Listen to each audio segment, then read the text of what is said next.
show you a way out. There's another way around to the road. Another way to the road? You know another way? Good. Come on in. Don't stand there. Look, you show me how to get out of here. I'll give you $1. $3. Free? Why, yeah, all right. Just say the first thing that pops into your mind. You sold me a crummy watch. I want my money back. You know what you can do with that watch? Stick it up your ass.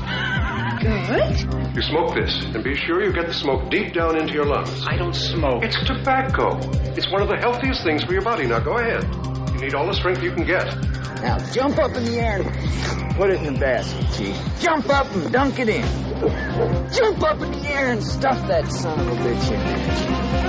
The whole world's gone crazy! Am I the only one around here who gives a shit about the rule? Market zero! You think I'm fucking around here, market zero? You hear that, Dad? You're gonna pay!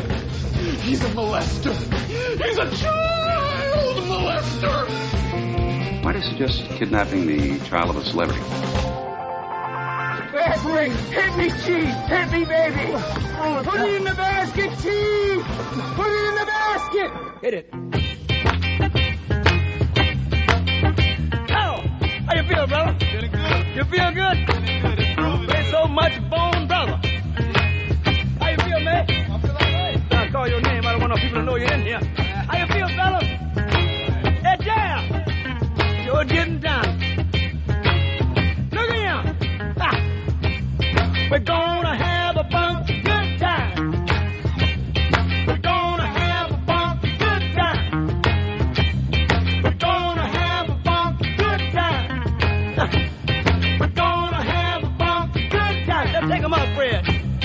We gotta take you high, yeah. All right. You wanna do it again? You wanna do it again, huh? Yeah, let's go on back. We gotta take you high, yeah.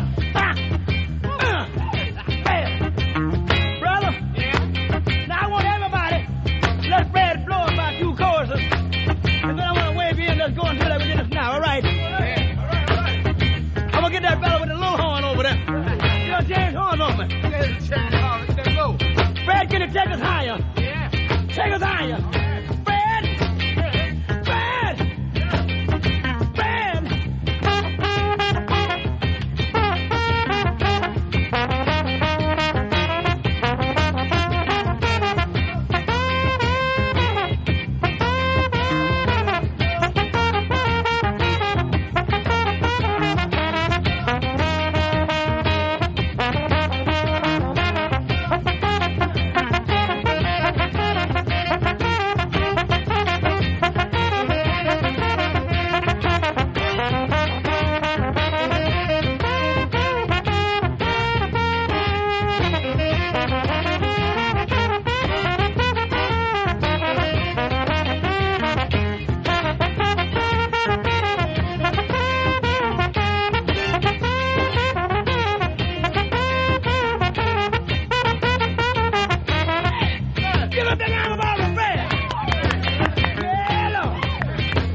phone. The Godfather. Morgan Lamb, you like these? Ron and Fez show. Black Earl on music. Earl, when I call your name, I want to hear you. Holla. Ron and Fez show. 866-RON-0-FEZ. 866-RON-0-FEZ. Now, anybody who's ever listened to this show knows that our own Bronx Johnny is the biggest Carrie Underwood fan of all time, Fuzzy. And as I was walking into work today, I'm passing the CBS morning show, and they tape. So they're taping their little Friday festivities. I don't know what the hell they call it. Carrie Underwood's out there jamming, so I sent Bronx Johnny over to take a look at it. He lost so much money calling in votes for her on American Idol. Bronx Johnny, you're on the air, buddy. Hey, boss, what's good, man? What's happening with your idol, Carrie Underwood? Oh, she's chilling. She has a hot little black number on. Everything's cool, man. Like, she's really fucking hot. What did she open with today? Yo, what was the song she first played? Who knows? Who knows, my man? Who knows? She's hot, though. So it's just more of a matter of looking at her. Goddamn right. Like, she smells nice, and I'm like 50 feet away, man. 50 feet away. Well, you know. She smells nice. Get some of the tippy-tom stank out of your nose. Is she going to do another song? Yes, she is. She is. Has the place been going crazy for her? Yeah. Oh, yeah. Hold on. Let me see if you can hear her. Hear her. The first time I heard it, I just thought, wow. Not much right now. She's just talking. Yeah. Just let her know that Ecuador loves her. That's his home. Yeah. That's his hometown. It's a South American country singer. Yeah. All right, I'm going to come back to you, and we'll see what she's singing, all right, Johnny? All right, boss. All right. He's in heaven. He's a young man in heaven today. Jeff, you're on Ron and Fez. Hey, yeah, does it smell lemony fresh in there, or does it smell like a weekend of ass sex at Fez's place? I'm going to tell you right now, there is so much Lysol in the air that I have no idea how many different smells are going on. It's just layers in here. There's a stratosphere of Febreze. There's another stratosphere of Lysol on top of that. When I came in this morning, what's the guy's name that works the door downstairs? Caprice. Yeah, Caprice. He says to me, he's like, oh, you just missed the homeless guy smelling. I'm like, yeah, I heard it on the radio. And he's like, that's not entertainment. How's that entertainment? And I said, Caprice, you know what? You're 100% right. Stink is not entertainment, O&A. You're too good for that. You're too good to think that smell is entertainment. If stink is entertainment, then this building is filled with fun today. At some point, they got to listen to Caprice and realize that's not entertainment. That's just stink. He's a doorman. He takes a lot of pride in his appearance and his smell. Yeah, I mean, the smell of his lobby right now, it's just hideous. All right, back to you, Bronx Johnny. Any new songs yet? Nah, man, she's doing this for the early show for CBS, so they're just, like, on a commercial break right now. All right, so they're acting like it's live? Yeah, basically. All right, so people should know that if they watch CBS this morning. It's not all the excitement. It's really taped.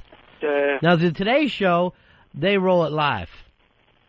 Yeah, anything in their summer concert series. If you go down there in the morning, that's when it's happening. Not this, let's wait till Carrie Underwood wakes up so we can do this. Yeah, I don't understand that either. Why can't she be out there live? I think even the Good Morning America kids are live.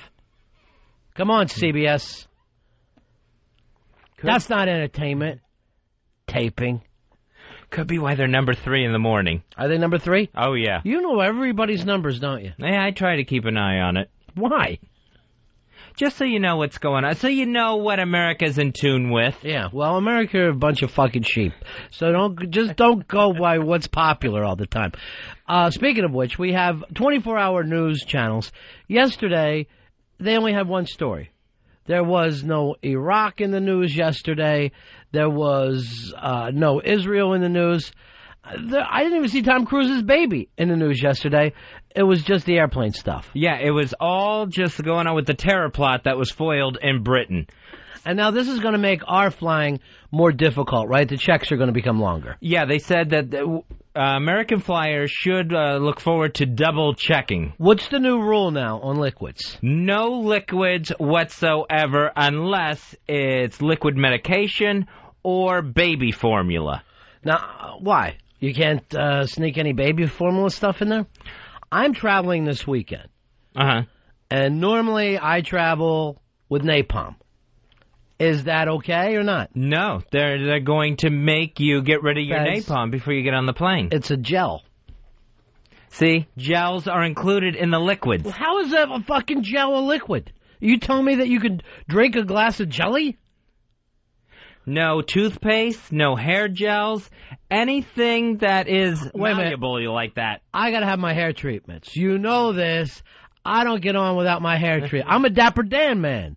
I'm a Dapper Dan man and I need my treatments. So if you're going on vacation or something, just plan to get all your toiletries once you get to your destination. Because you're not going to take any shampoo, conditioner. Can you put it in your luggage? I think you can check it. Now that's the fucking problem from the beginning.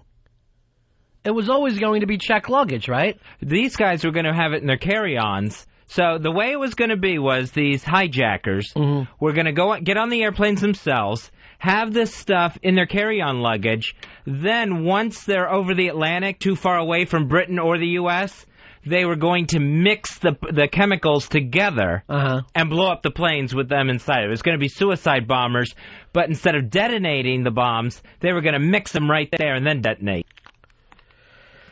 I'm going to have to put all my Dapper Dan right in my hair before I leave. I'm going to have 3 days up there. No Aqua Velva, no perfumes, aftershave, anything like that. Did they mention napalm by name? They did not mention napalm by name, but I think that's kind of a given that you can't have napalm on the plane. By the way, this is why I still use napalm after all these years. It sticks to kids. If you're bombing a village, the napalm, it's fiery, right? Right. But it actually sticks to them. So when they're running from the fire, and this is the funny part, it's stuck to them. Stuck to their asses. Don't really see the funny part in there in a fiery paste that's stuck to them. It's the enemy. The enemy. That's the funny part. Johnny, anything yet? Yeah, man, she's on right now, boss. What is she singing, Johnny? What's the name of this one? I have no idea any of the names of her songs. But you love her anyway. Yes, I do. Yeah. All right, we'll be back with you. He's going nowhere with this, Dave, just so you know. There's no comedic. It's just his enjoyment. So tell him to enjoy himself. But there should be some comedic value to his entertainment. He keeps telling me, we got Johnny. We got Johnny. And he's got nothing. I have the feeling she's singing Jesus Take the Wheel again. Ed, you're on Ron and Fez. Good morning, gentlemen. The new Frosty drink from Wendy's. Can you bring that on a plane? I think you could take a Frosty on the plane with you. No Frosties. What about olive oil? Nope, no olive oil. Liquid. What happens if you're traveling to the sticks? You can't have your own olive oil? You're just going to have to get olive oil as best you can when you arrive. Try fucking buying decent olive oil if you're in Texas, my friend. I got news for you. You're butt fucked. So, and also double security that you'll have to go through. So it's like they'll check you once and then check you again, just to double check to make sure there's no liquids on you.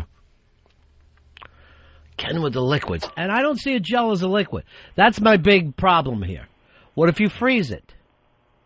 It could still turn into a liquid. So anything that could turn into a liquid. Exactly. What about sweat?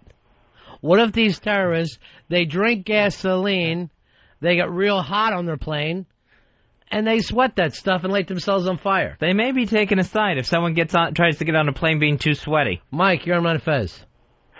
Hey, you know what the problem is now? We're looking for stuff again. First it was, knitting needles and lighters and matches, and now it's liquids and your laptop and electronics. It's not the stuff that's blowing up planes, it's the people with the stuff. Come on, right. let's just go ahead and profile. You got to find someone goofy enough to blow themselves up, Fez, because I'm going to tell you something. I could be getting on a plane with 10 gallons of gasoline under my arm, and you motherfuckers are safe, because I am not blowing it up while I'm on the plane. My MO is this. I'll blow up another motherfucker. That's my head. That's my old-fashioned thinking. There is never any kind of revenge act that I come up with, Fez, right? Where I die too. See, the problem is now with the airline security. You know how everyone has to take off their shoes and run them through the scanner? That's all because one guy tried a shoe bomb. If it had been a shirt bomb or pants bomb, we would be taking those off and running those through the scanner. Here's what I worry about you when you have to take your shoes off. I know you. I'm friends with you. There's always some liquid in that shoe of yours. And I'm worried they're going to keep you off the plane. Bill, you're on Ron and Fez. Yeah, hey, Ronnie. Yeah. Hey, doesn't the napalm on the baby, although it's a good concept, doesn't it tend to overcook the outside and undercook the inside? Good point. I wouldn't recommend it if you have the chance to slow cook. Obviously, any chance that you have to slow cook, do it. It's going to tenderize. Well, I guess don't use it if you're planning on eating what you're using it on. Peggy, you're on Ron and Fez. Hey, guys. Yeah. Sierra Mist is going to be pretty pissed off. They won't be able to show their airport commercials anymore. That's true. That was always the big gimmick for them. Their days are over. Earl, call my broker. Tell him to sell. Will do. Even though I don't have any, tell him to sell anyway. And then scream at him. No liquids at all, huh, Fez? No liquids. So any shop selling coffee or whatever in the airport, you got to down it right there. It's basically like leaving a bar now, where you've got to kill it right before you get on the plane. Bill, you're on the Ron and Fez show. What's up, buddies? 875 checking in. Hey, what's up? Hey, I just wanted to see if Fezzy can get on the plane with a mouthful of cum. Well, first of all, I know for a fact that he's just too excited to keep it in his mouth. Thank you, Ronnie, for sticking up for me. I appreciate that. Well, I didn't. If you'll go back and listen to this tape, which I will later, you'll find out that I joined the mob in the mocking. I had this, just bringing this up, I don't know why that hit me, but I had this friend when I was growing up, and he had a fat, unattractive sister that took the heat of the neighborhood. The neighborhood kids would taunt her and throw rocks at her. And this guy that I know used to get up early in the morning and leave the house to get to the bus stop before his sister, so nobody would see the two of them together. And then when she was heading down to the bus stop, he would join in the rock tossing. Really? Yeah. So I thought the story was going to be, the brother spent his life fighting, defending his sister. Not going to happen. He spent his life going after popularity. He's in court just trying to legally change his name. Fez, let's bring Master Poe. Is Master Poe still here?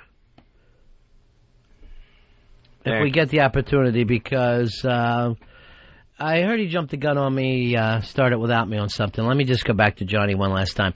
Johnny! Bronx Johnny. Yeah.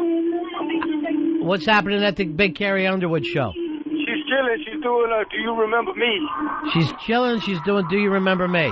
Yeah, man. Sounds like the place loves her. Yeah, no, they're loving her right now. Yeah. And she's done. Listen to that, Fez, Carrie Underwood. Do that one more time, huh? Why don't you try to book her? Ask her to come on over. Say you'll bring her over, okay? All right, man. All right, thanks for the comedy, Johnny.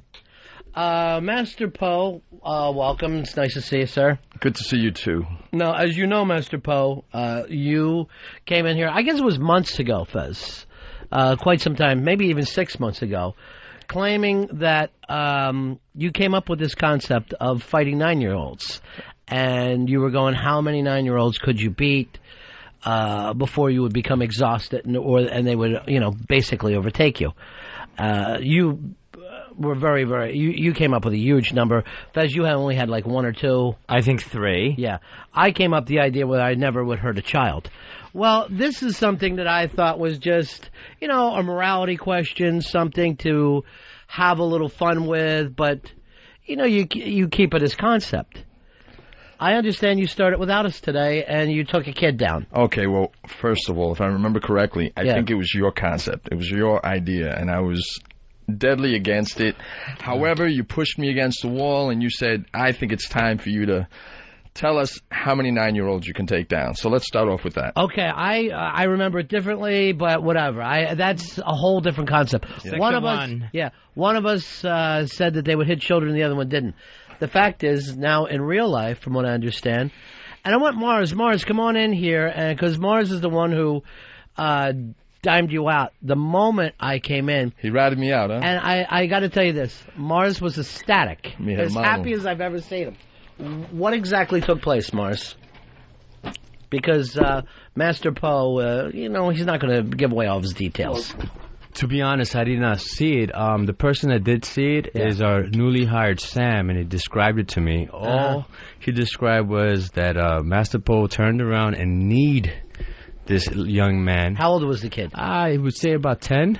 Is that something that just sparked in your mind? You remember the conversation that we had, and you thought, there's one, let me see how the first one goes? Well, I do remember the conversation, but no, I didn't take advantage of it. No, you need him where? Balls?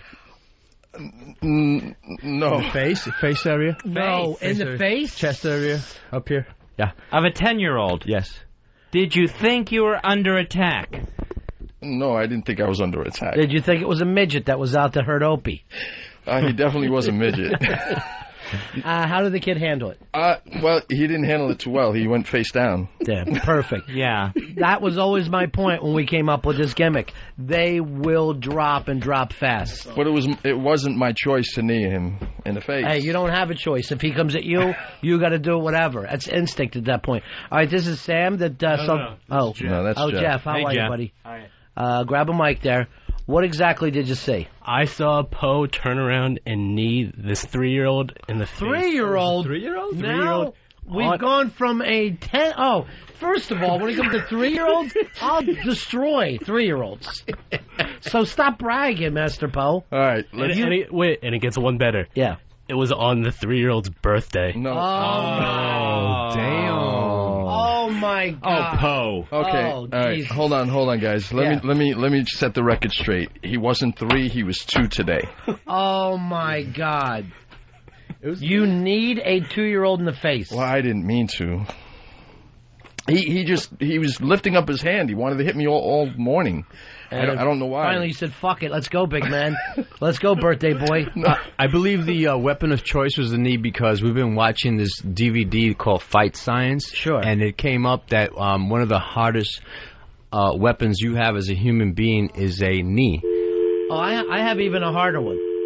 Bullet. Can we take him? Yeah, hold on. It's on here. Why would this go off on itself?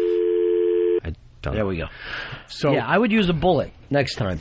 But a knee can travel at faster than a bullet? No, at a speed and an impact of a 35-mile-per-hour car. Really? So that's what he struck that young man with. It's like this kid on his second birthday was in a car accident. Now, what did the parents say to you, Poe? Well, they did say it was okay. Sure. And that, what? No worries. There's the father of the year. Hey, it's okay. We always do this to him. No worries. Everything will be fine. So is this going in the book? Another one of your victories? No. Earn another black belt out of this? Yeah, because you're starting to really pad that thing. At this point, when 2-year-olds are involved. Was now, horror for you, right? It was just horrible. It was, when sure. you hurt a kid, yeah. Of course. What'll be nice is this will stay with the kid. So next year, when he's turning 3, they'll be saying, your birthday's coming up. He's going to be horrified. Yeah, that's true. Thinking, oh, that means I get another knee to the face. I didn't mean to do it. He was in the way, and for some reason, the way to victory. Yes, well. Hey, it was there. You took the shot. Everybody understands it. No, he fell flat on his face. And this is why I try to teach these kids. You sweep. Always have your hands in front of you. And sweep in front of the person. Be ready at all times. Is that how tightly wound your reflexes are? That you could just, hair trigger? You could just go off at a moment's notice? People are so scared of black. I'm going to point this out, Fez. I don't care whether it's a black kid, a white kid. It doesn't matter to me. I don't see color. Trigger. What color's your shirt? Red. See, I have no way of knowing that. I don't see color. You know what this color is. Well, I know what color Earl is. I tried to apologize, and the parents didn't mind. They said, no problem. And I don't. You know what? If you hit Fez in the face right now, I'll say no problem. It's when I get hit. It's the person who gets hit that has the problem. The parents probably beat him like a mule when they get home. That'll be the new thing, too. You better be good, or we'll call Poe. How'd you like that, Master Poe here? No! He's crawling in bed with him at night. Did you have another Poe dream? Yes. No, Poe. No, Poe. Poe's in the closet. No, honey. Poe's not in the closet. He's under the bed. Because of this today, of beating up a child, which to me, it just shows me, Poe, you got ice water in your veins. I don't care what anybody says. Anybody could beat up an adult. But when you say, there's a kid, I'm taking him down, ice water. Well, after that, he was sleeping on his father's shoulder. He wouldn't wake up. That's called unconscious. We've all been knocked out at one time or another. I even had ice cream in front of him, and I was trying to apologize, and he was out. He was just putting it on his head. Oh, God, that hurts. I say because of that, you moved up today to Grandmaster Poe. I believe it's time for Grandmaster Poe. He didn't even pass my knee. Wow. And you just buried him, huh? You just laid his ass out. Okay. Just clobbered a 2-year-old. It wasn't on purpose. But was with purpose. That's what I love about it. I mean, once you pull the trigger, you got to go all the way. Yeah, it wasn't on purpose. That's just how tightly coiled you are, ready to strike, Cobra. Cobra Kai. Yeah, nice. Put him in a body bag! You just need a tiny one. He's only a 2-year-old. That's for J-Dubs. Put him in a body bag, Johnny! Well, congratulations, Master Poe. We're thrilled. Thank you. We are thrilled. And I feel so safe from infants today. I really do, because there's a preschool down the street. And I hope the word gets around, you little pricks. Yeah, I'd like to say a baby tried to get in here now. Yeah. I am excited. You get your little still-forming skull cracked. All right, let's just go back one more time to Bronx Johnny, how's Carrie Underwood? Dude, show's over, man. They fucking get off the stage already. Well, what'd she do, 2 songs? She did like 3 goddamn songs, and then she got off the stage like she's all that and shit. All right, now you're mad. Back? You expected... She didn't fucking wave back. I waved. Like, she saw me, she didn't wave back. All right. I mean, it's not a Springsteen show. It's Carrie Underwood. Yeah, whatever, man. Did she do Jesus Take the Wheel? Yeah, she did it like twice. Yeah. What? All right. All right. Jesus, everything turned bad. Man, you fucking high. You at somebody. You get a wave back. What's wrong, Johnny? She didn't know it was you? Yeah. And then even then, she waved at the little white girl. All right, well, yeah. She's only used to seeing someone like you picking in the fields. All right, where's that come from? I'm just trying to explain to him. Show me one Ecuadorian that will actually go out and work in the fields. Goddamn right. Oh, shit. All right, Johnny. Talk to you later, buddy. She's country. Yeah. Be cool. Yeah, well, drop the tree. That's exactly what she is. Hey, we had, you know what, we're going to do our own little CBS thing because we had a visitor the other day, Fez, that was Polo and his scary wife. Yeah, Polo came by the other day. His wife was stuck over at Bloomingdale's. So after the show ended, he ended up hauling her into the studio with us while we were still here. Yeah, let me just set this up. He came in to do the show. He put her at Bloomingdale's because he was afraid to bring her in. He brought her in after the show, so we tried to roll tape. It went on for like an hour. It was ungodly terrible. Now, I've told that to people because we'd never met his wife before. It was really, really bad. But people keep emailing me, would you play it on the air? Would you put it on the air? There's no comedic value to this whatsoever. It's just an insane woman who's in here wanting to babble with her crazy husband. I wouldn't even go into that. She didn't know what she was doing here. He brings her into the place. I got to explain this to you. We'd always done, heavy set jokes about her for years because she was big. They got her on some kind of drug. She's lost like 150 pounds. So now she's like skin and bone. She's older than her years. They've got her where the drugs, 17 different pills a day, it's aged her. She's still crazy as a loon. She's still out of her fucking mind, and yet in a whole different way than she was out of her mind before. For some reason, she wanted to impress us, so she had on this, like, old ball gown. And then her hair is thinning out like a chicken head, I would assume also from all the drugs she's taken. So she had some kind of knitted cap on her head that Paulo immediately knocked over her eyes. It really got off to a bad start. It's really not comedic. It's uncomfortable. So we'll play as much as you'll take, because people feel like we're holding this from them, and we're not. It's just, It's really bad stuff. Earl, I know you were weirded out by it, right? I was completely weirded out by it, and then just re-listening to it, it gets even more creepy and weird. Yeah, it's just creepy. This is really uncomfortable. That's the only word I can think of. And then the other thing is her arms are all cut up, all gashed open, and again, probably because the drugs, she's not healing properly. It looks like, if you ever been out to a pond and it's freezing at different levels, that's the way her wounds on her arms are healing. And she has no idea where they came from. He claims she falls down. She claims he hurts her. We have no idea, but it's like that old movie Baby Jane from the 50s, right?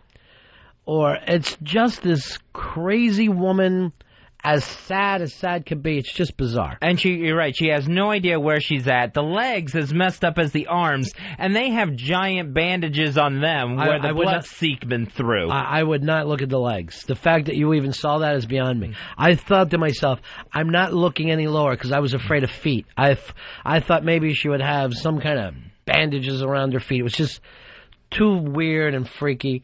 And again, this is not even entertaining. I don't know. The only reason why we're playing is because people won't leave us alone about it. But we can't. It was like an hour. We can't play all that. So we'll play just some clips that we have. This is Gail O. After all these years, we finally get to meet her and her husband, Paulo. Hi, Mrs. Paulo. I wanted to leave. Mm-hmm. All right, now you pushed her head over her face. Her hat went down over her eyes, Paulo. All right, now you put a hat right on her head. Why are you doing this? If they can't accept the way I look, why are you doing this? I'm trying to help.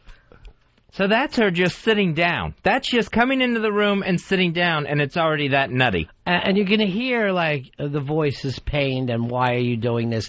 And it's real Bellevue stuff, right from the word go. And he's married to her. They've been married for years, and it's just uncomfortable. I'm all chopped up. Yeah, those and dogs. I'm looking at your... No, the dogs didn't do it. No. It was me. And I'm looking at the cuts on your wrists, too. You got... She's falling constantly. Constantly. Fall or pushed? The fact of the matter is he cuts me and punches me and I does do not cut and punch. You're falling constantly. Yes, maybe I fell a couple times. No. This is 25 years of it. No. Now I already feel like a cop who has shown up at the house. And I'm sure cops just want to leave that. There's no way for them to break it up or make any sense about it. They just want these people to hush so the neighbors stop calling them. She does look like any sort of homeless person that you would see at the bus stop, maybe just talking to themselves, who needs medical and psychiatric care. Fez, the only way I'm going to disagree with that is that she spends tons of money. She's got all this cash because both sets of parents just died. According to Paul Hulu, she's gone through $400,000 in the last couple years. Most of it on these crazy gowns. Do you feel like you're abused? Yes. You're abused physically? Yes. Mentally? Yes, he has. Do you think I'm abused? Do you think you abuse me? Do you abuse back? I don't. No, I don't hit him physically or anything. Well, do you think that you're crushing me mentally? Yeah, but Paul, just because mentally, he's so full of shit. Yeah, I'm not full of. I am not full of shit. I am you praying are to not. God every day for my death. You are right not. now. Right now, God. Yeah. Kill me right. This is now. what he does all the time. Mm-hmm. Others around, but he's actually doing this. You know what, Paul? You are crushing me, aren't you? Crushing me. So you hit me instead? I don't hit you. Yeah, but I had your hand. Okay, look. I'm trying to get you Paul, from Lexington. Paul. Yes. Honestly. And you used every ounce. You were at a 90-degree angle from the ground. Paul, I think it's time to just stop. The fun and games of this whole situation. Not fun and games. Now you can hear that Fez and I we're not even part of this. I mean, it feels like you've seen a car crash, and you know you should move on, but you just stop and stare. And you can tell it's the slightest thing. That sets either one of them off at this point when they're together. I find Paul to be a saint. For what he's done, staying, he may be an actual saint, a living saint. All right, here's the thing. How long have you guys been married? 29 years. 29? Is that long? It's the big question is... Why do we stay together? Why do you stay together, and why haven't you made a family? Why don't you have children? Oh, see, I wanted to do that. Oh, nice. It was really something that I wanted to do. Mm-hmm. Because I was with, you know, family was very important to me. Did you two have trouble getting pregnant? Was that the problem? No, of course not. Well, what happened then? He refused to have children.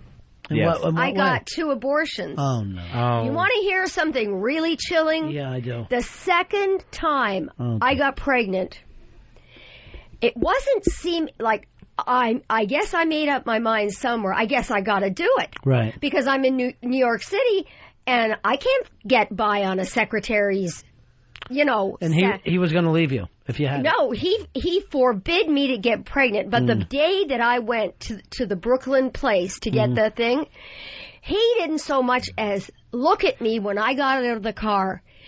And he didn't pick me up even. Oh, jeez. So we're reliving maybe the worst moment. Well, this is really bad. How did you get home from the clinic? I had to take the bus. Oh, God. Oh, right after the procedure. Right after the procedure, exactly. And I Still wasn't. bleeding. And I got little scars down here. Where? Right around here. Oh, jeez. Let's just split the blame evenly and say, do you think either one of us deserves to be a parent? I do. I think you two deserve that. I think you two would have made great parents. I think he would have made a great parent too. Yeah. But he was scared of something. I've never been able to get it out of him. What were you afraid of, Paul? Why? And why wouldn't you show up? Why does she got to be a strap hanger leaving the abortion clinic? Every step of our marriage, every step of our lives has been a constant contention. And basically she's the opposite. I say abortion, she says no abortion. And that's kind of the way she treats things. We're both so Catholic. You said no, so she went and had it. Yeah. No, you're saying it's her idea. We would have had to deal. Well, you see, the thing is, I'm a Catholic and he's a Catholic, and so what? We've got a baby coming. What are we going to do about it? Well, there was no discussion. He wouldn't even talk about it. Well, the fact of the matter is, you did say that you were going to have all of the proper things, and we weren't going to have it, and this was a trick. He didn't talk to me about it after that. I have not been able to talk to him about this at all. All right, well, let's do it now, you two. Yeah, tell me why. 29 years later. Tell me why. You're mentally unstable, Gail. That's you have not been true. since the beginning. All right, I might have to pull back the sainthood thing now that I found out that he forced her into some abortions. And I don't think Earl has it, but it turned out to be pretty late term. And when she pointed where her scars are, I don't know whether this guy caught her with a scalpel on the outside. I've never heard of that before. Yeah, it's like he tried to do the abortion through her thighs, where she was pointing at. You know, when I said no comedic value, I think the abortion thing kind of points to that. You have mental illness and abortion. Now, he's got the balls to say, I won't have a kid with you because you're mentally unstable. Doesn't stop her from banging her. Still thinks to himself, this is a good idea, I'll leave it in. The best part is she's so crazy and so honest in her insanity. Again, is it honesty or crazy talk? Is some of this stuff hallucinations? Fez and I were so gnarled out, weirded out in here that somebody could have come in with a shrunken head and we wouldn't have taken our eyes off this woman. She was so bizarre and weird to be one-on-one with. She was it was so weird. Ronnie and I had never met her before. As many times as she screamed at us on the phone, we've never seen her in person. What did you see in him in the first place 29 years ago when you decided to go down the aisle? He was always fun to be around. Sure. We shared a lot of interests, arts and books and stuff like that. And I fell in love with him, and I don't know how he was at the time. I don't know where I would be, but I know one thing about myself. I would have taken care of myself. You've told me many times you'd be dead. You're a survivor. I probably would be. I am a survivor. But I say out of completely being drained, yeah, sometimes I feel like that, and it's not a joke. Yeah, so you'd be dead if I was around. I'm keeping you alive, am I not? I wouldn't go that far. There's a lot of steel in this and you're body. Killing me, aren't you? I think they need to talk. Oh, it's so weird. If he's keeping her alive, I don't think he's doing her any favors. What was he thinking? What was he thinking to get caught up in this and stay? And it's been going on for almost 30 years in his life. Were you not dying when I married you? I was having a bad time. I don't know if I was dying, was it but cancer? I was. Yes. So we married with the idea that you were going to die. It was like love story, you know. Yeah, it was sort of love story. Yeah, we're getting all weird here. Mhm. But that has nothing to do with the situation, okay? It has nothing to do with that. But if you had died in the first 6 months, I wouldn't have to worry the baby about would have be dead. But that's horrible, Paul. That is an awful, horrible thing to say. Horrible. And you should be going like this, because I wouldn't walk out of I'm this asking room God to strike me dead right now. No. That voice just goes right through me. Literally right through me. When I hear her start to get angry at him, I know what he must really go through at night. He's got that in his life constantly. It does not go away. You seem to be a little negative, Paul. Yeah, it's very negative. And I keep trying. I say, no, Paul, something's going to work for you. I believe that if you just try, there might be somebody out there that can give you a decent job, because you're a decent person. I have a decent job. What kind of work does he do? Everybody else. I have a decent He's it's also like a school teacher, but a prison school teacher. Right. So, with guys. She can never get anything straight. Well, but anyway, tell me what you do. I don't know. It's I keep in line. That's It what doesn't seem you like do. a man's work. It does not seem like a man's work. I'm an officer. Yeah, he's a juvenile justice person. I Yeah, don't know what else to juvenile say. justice officer. Yeah. And I'm just saying, Gail. Isn't it so odd he works with children after not wanting them? Yeah, I shouldn't have brought that up. But the point is this. He does the overnight shift, right? Yeah, he goes in and keeps guard at night. So he doesn't have to be with her. So she's wandering around that dank, I'm going to guess dank mansion, some kind of rundown old hotel that they live in. Some clapboard fucking hotel on top of a hill at the end of a road. There's not one normal thing in their life. When he goes to his part-time job, it's not like a cashier or anything like that. It's a prison school teacher for guys. Yeah, well, he's got to listen to kids scream all night. Why am I here? In the last 29 years, Paul, have you had an affair? He's going to... No. Well, you know... I want you to be honest. Yeah, No. Have you been with anyone else? Be honest. Please. You? No. Okay, I'm going to be honest. I never have. Never. Do you think that he has? I think there's a possibility of it. I think there's a very good possibility. I've heard, Paul, that you've had an affair, and not only that, I heard you had a child with that woman. That's the rumor. No, there's no that rumor. you got an outside family. That's nonsense. Is it really? And that's the rumor. That's a rumor. When you he would likes not to do that with your own wife. Well, he's lied about one thing. Why wouldn't he lie about another? Yeah, exactly. And the problem is, Gail, is And you've hit her. They know that you can flip out at any You've moment. hit Gail. Well, I'm I've not cut her. flipping out right now. Look at the cuts on her wrist. Yeah, and I did not do that. You cannot physically do this to yourself. It's impossible. No, somebody You grabbed do a me triple on... somersault in the bedroom. and I can tell you how, by having a hand grab you. No, and that's, as a matter of fact, I'm coming over here. She's thinking, look. Just there's drop no it, Paul. Drop okay? it. Because you're not going to get told the truth, no matter how hard you get. Jesus. And I mean, just covered with the cuts and bruises. And her eyes were like red. All I could think of is like little rat eyes. They were really red. And then the outline of them was, just East Side Dave eyes. Ew. So frightening, they were East Side Dave eyes.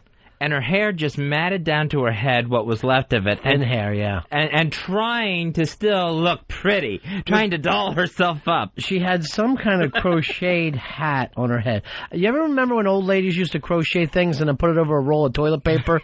That's what it looked. Remember when that used to happen in the old days? That's what it looked like she had on her head. It was just fucking nutty. And this crazy old gown, like she was she was somehow the queen of the creep parade. It was just so frightening and weird. My dogs mean a lot to me. They're everything to That's all me. you have, since you have children. So Paul. that's true. I hold that the oldest one is 11.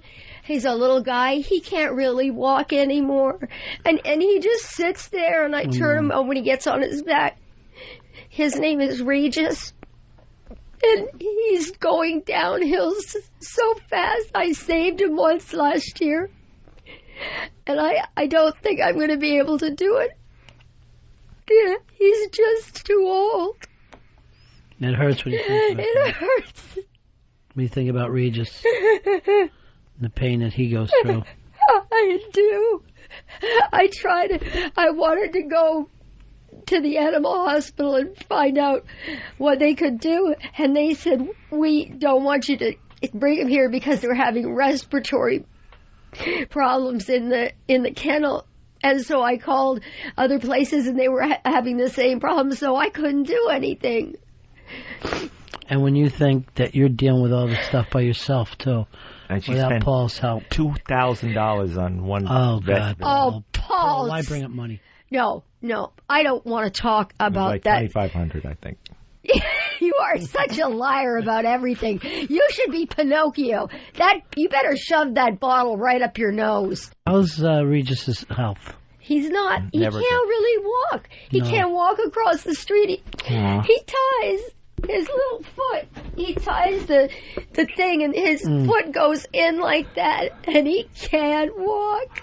Yeah, it goes in backwards somehow. And then he's breathing problems for years.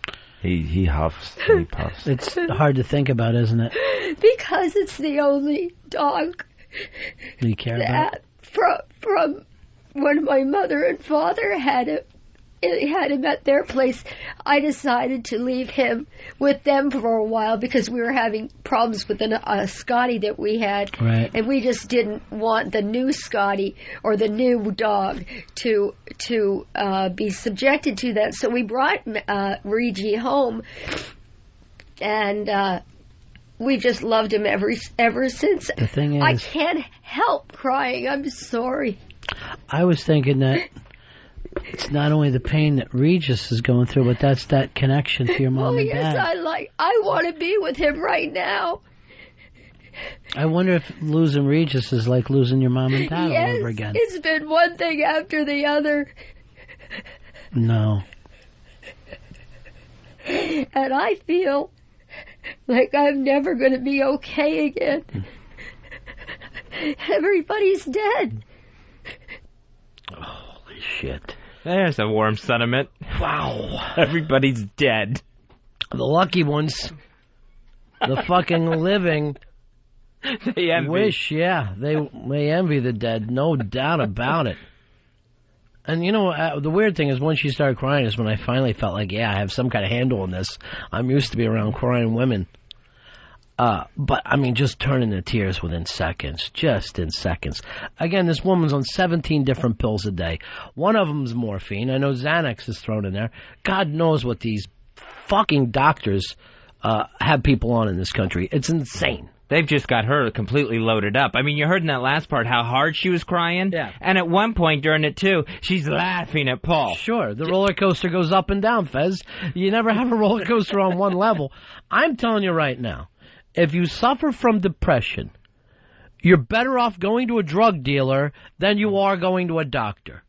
You'll fucking have more control if you head on a Martin Luther King Boulevard and ask the guy what you holding than if you go to your goddamn doctor and ask him to help you out. Well, this is what pharmaceuticals have done to her. She, I want to be with my dog right now, and everybody's dead. All right, let's keep it going. Don't you love her anymore, Paul? The biggest problem is that she doesn't understand exactly how mentally ill she is. I am not that mentally ill. I have a bipolar disorder. That's nothing. It's not. It's a bipolar on top of a schizophrenia. No, I'm not schizophrenic, Paul. I'm dual. You've heard of what I'm saying. Yes. That's it. The doctor. Dual personality. Yeah, you don't. I'm not psychotic, Paul. Now, is Paul a maniac? Yes. But can you imagine hearing this? I mean, I'm having a tough time now. I would spend an hour with her. I'm hearing this again. I'm freaked out. I can't imagine this is your 24-hour-a-day life. He's with her all the time, trying to get her to the doctor, trying to get her, to a store, whatever. It never ends for him. She gave me a headache by the half hour into her visit. All right, let me flip the script, though, Fez, and see if this makes any sense to you. Does he somehow like this because it puts him in control? Does he like having her all fucked up? I know to us on the outside, it looks like a nightmare. But somehow is he the king of pain? It's almost comforting to him to have her so nuts. Almost like it's his private science experiment, where he knows, out of these 17 pills, he knows how to mix and match along the way. I don't think anybody's mixing and matching. I think they get done whenever they want. I don't know how Paul keeps it. If there's morphine in the house and I'm living with that, I'm guaranteeing you I'm doing some of the morphine. That goes without saying. You have a connection with Regis, your dog, that he doesn't quite understand. Well, I understand. And Paul, please. And the thing is, Gail, you've lost so many over the years. You know, everybody has died. Right. And lost them all. I just don't know what to do. I don't know how to get through this. Because when he dies, I'll have all the people and dogs that my mother and father, that will be the end of them forever. And I can't help looking at it that way. Did you have to bring up the dog again, Ronnie? I didn't know whether we really explored everything that we needed to. I think we got all that we needed about the dog. But it is interesting that if you suddenly say Regis, you can get her crying again. Like she's Pavlov's dog. Yeah. Well, she's Paul Ho's dog, actually. I'm probably going to die first. I hope so. You hope to die before Christmas? If Regis dies, yeah. Paul, what about you? We have been through stress that just never ends, and it's just awful. It's we're waiting for a miracle. I'm afraid that if I die before he will, and I think what's going to happen is he won't care at all that I'm gone. And if I die first? If you die first, I probably will commit suicide or something. I mean. Good one. You know, the thing is, these are relatively young people. Honestly, I think they're both in their probably late 40s. She might be early 50s. They talk about death as if they're in their 80s. Like they are planning for, well, she wants to be dead before Christmas. We all do, but, you don't always get your wish. Now, one of the things is you guys do have dogs. The oldest, Regis, right? What kind of shape is Regis in? Good. What's wrong?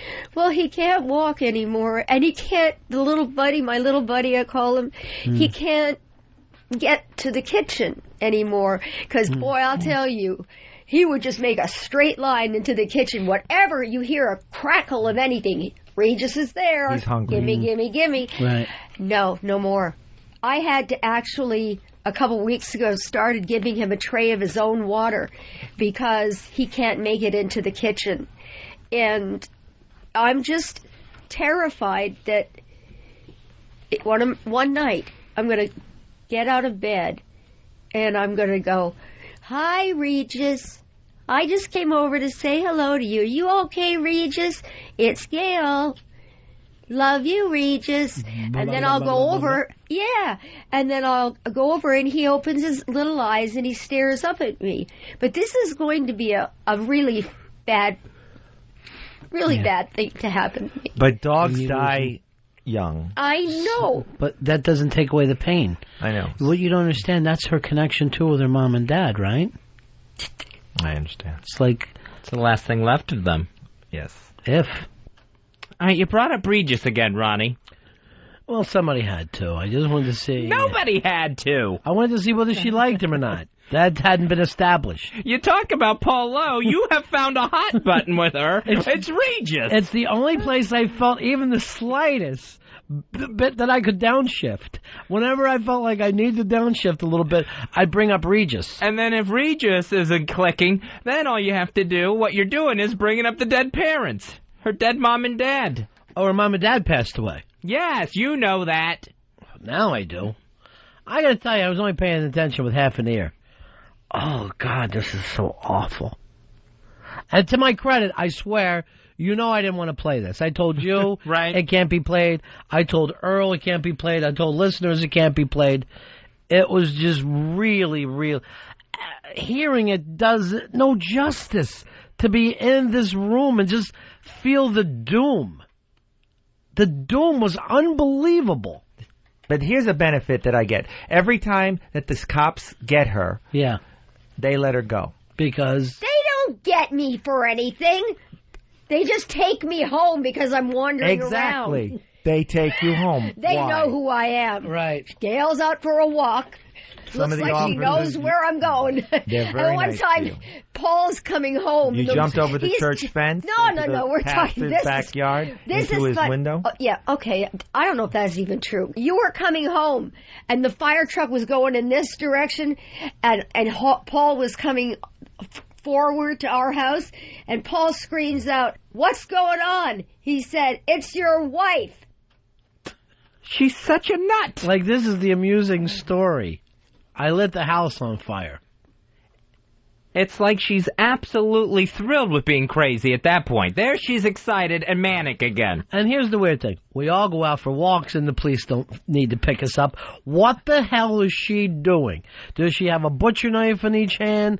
Is she chasing school children? You gotta do something to bring the cops into this. She tells this story like she's Otis Campbell. And here comes Barney Fife and Andy Taylor to pick her up again. But here's the funny thing. Nobody ever tells an amusing story about their own craziness. You know, you never, that's always for your friend to say, oh, and then the cops brought him home. No one ever will go, oh, the cops had to bring me home that time. Should have heard the sirens coming to get me.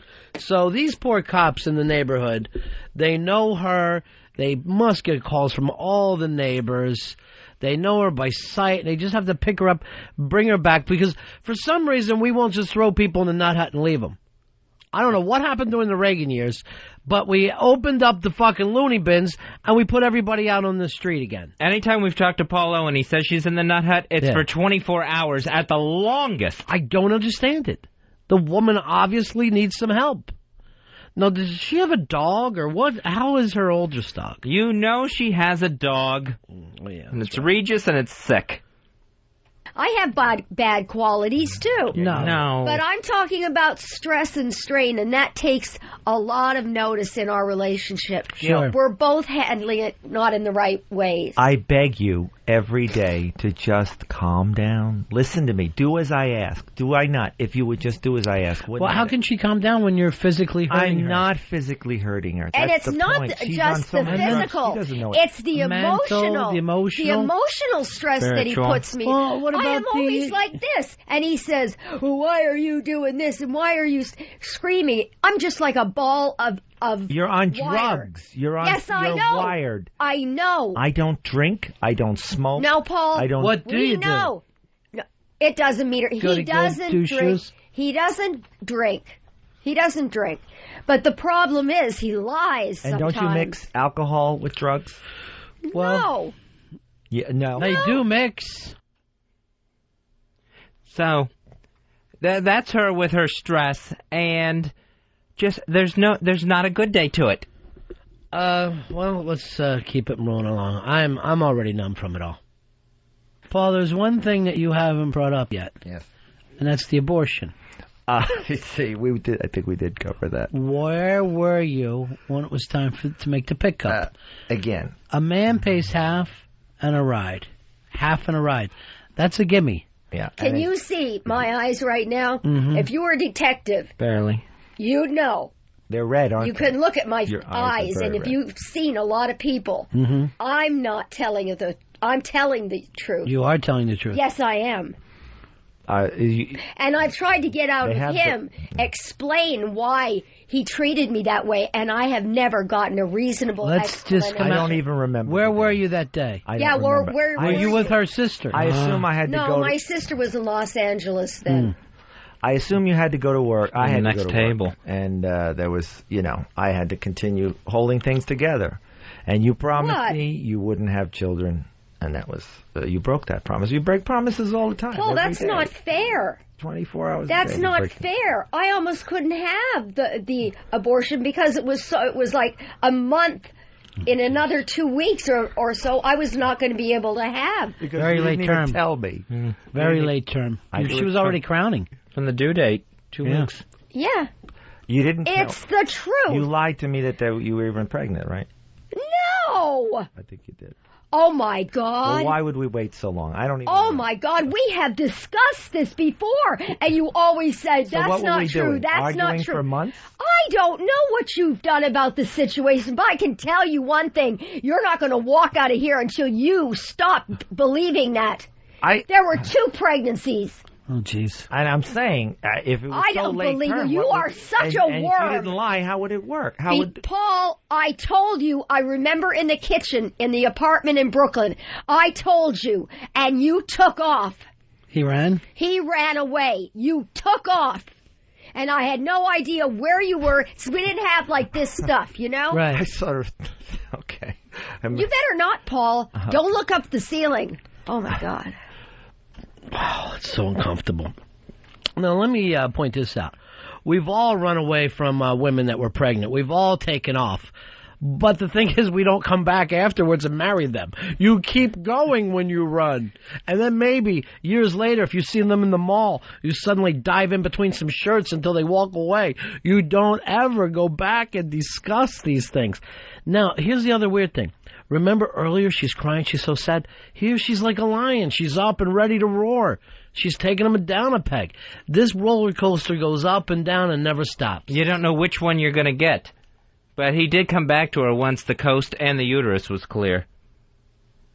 So do you think marriage is a disaster? No, I don't. I very much think that marriage is a great place, and I wish I had a teacher's degree so I could go out there and tell all the girls about all this crap and tell everybody about drugs and all that crap. And drugs and marriage. You better. I'll tell you. A lot of people who listen to this, please don't take drugs, and please go to a gynecologist, please. That's all I have to say about Gail, that. you've done nothing but take drugs through your entire marriage. So Well, it's always been medical. That doesn't count. You make me want to take drugs. I would need drugs to get through this again. Let's just do one more and wrap it up. Let me ask Gail this. You know, since it's kind of an interview thing. Yeah. What most people probably don't realize about you, you're a dog person. Right? Yeah. You're a person who likes your dog. Your oldest dog is... what's 11. 11. What's that dog's name? Regis. That's the oldest. How's Regis doing right now? What kind of shape is Regis in? Well, like I said before, Regis is unable to walk properly. I had to take a thing of water over in the living room where he is, so he could reach the water, so he wouldn't have to, try to. He gives it such a try. He gives it a struggle. And one time, I turned around to look, and I didn't know what was going on, I turned around, and there's Regis.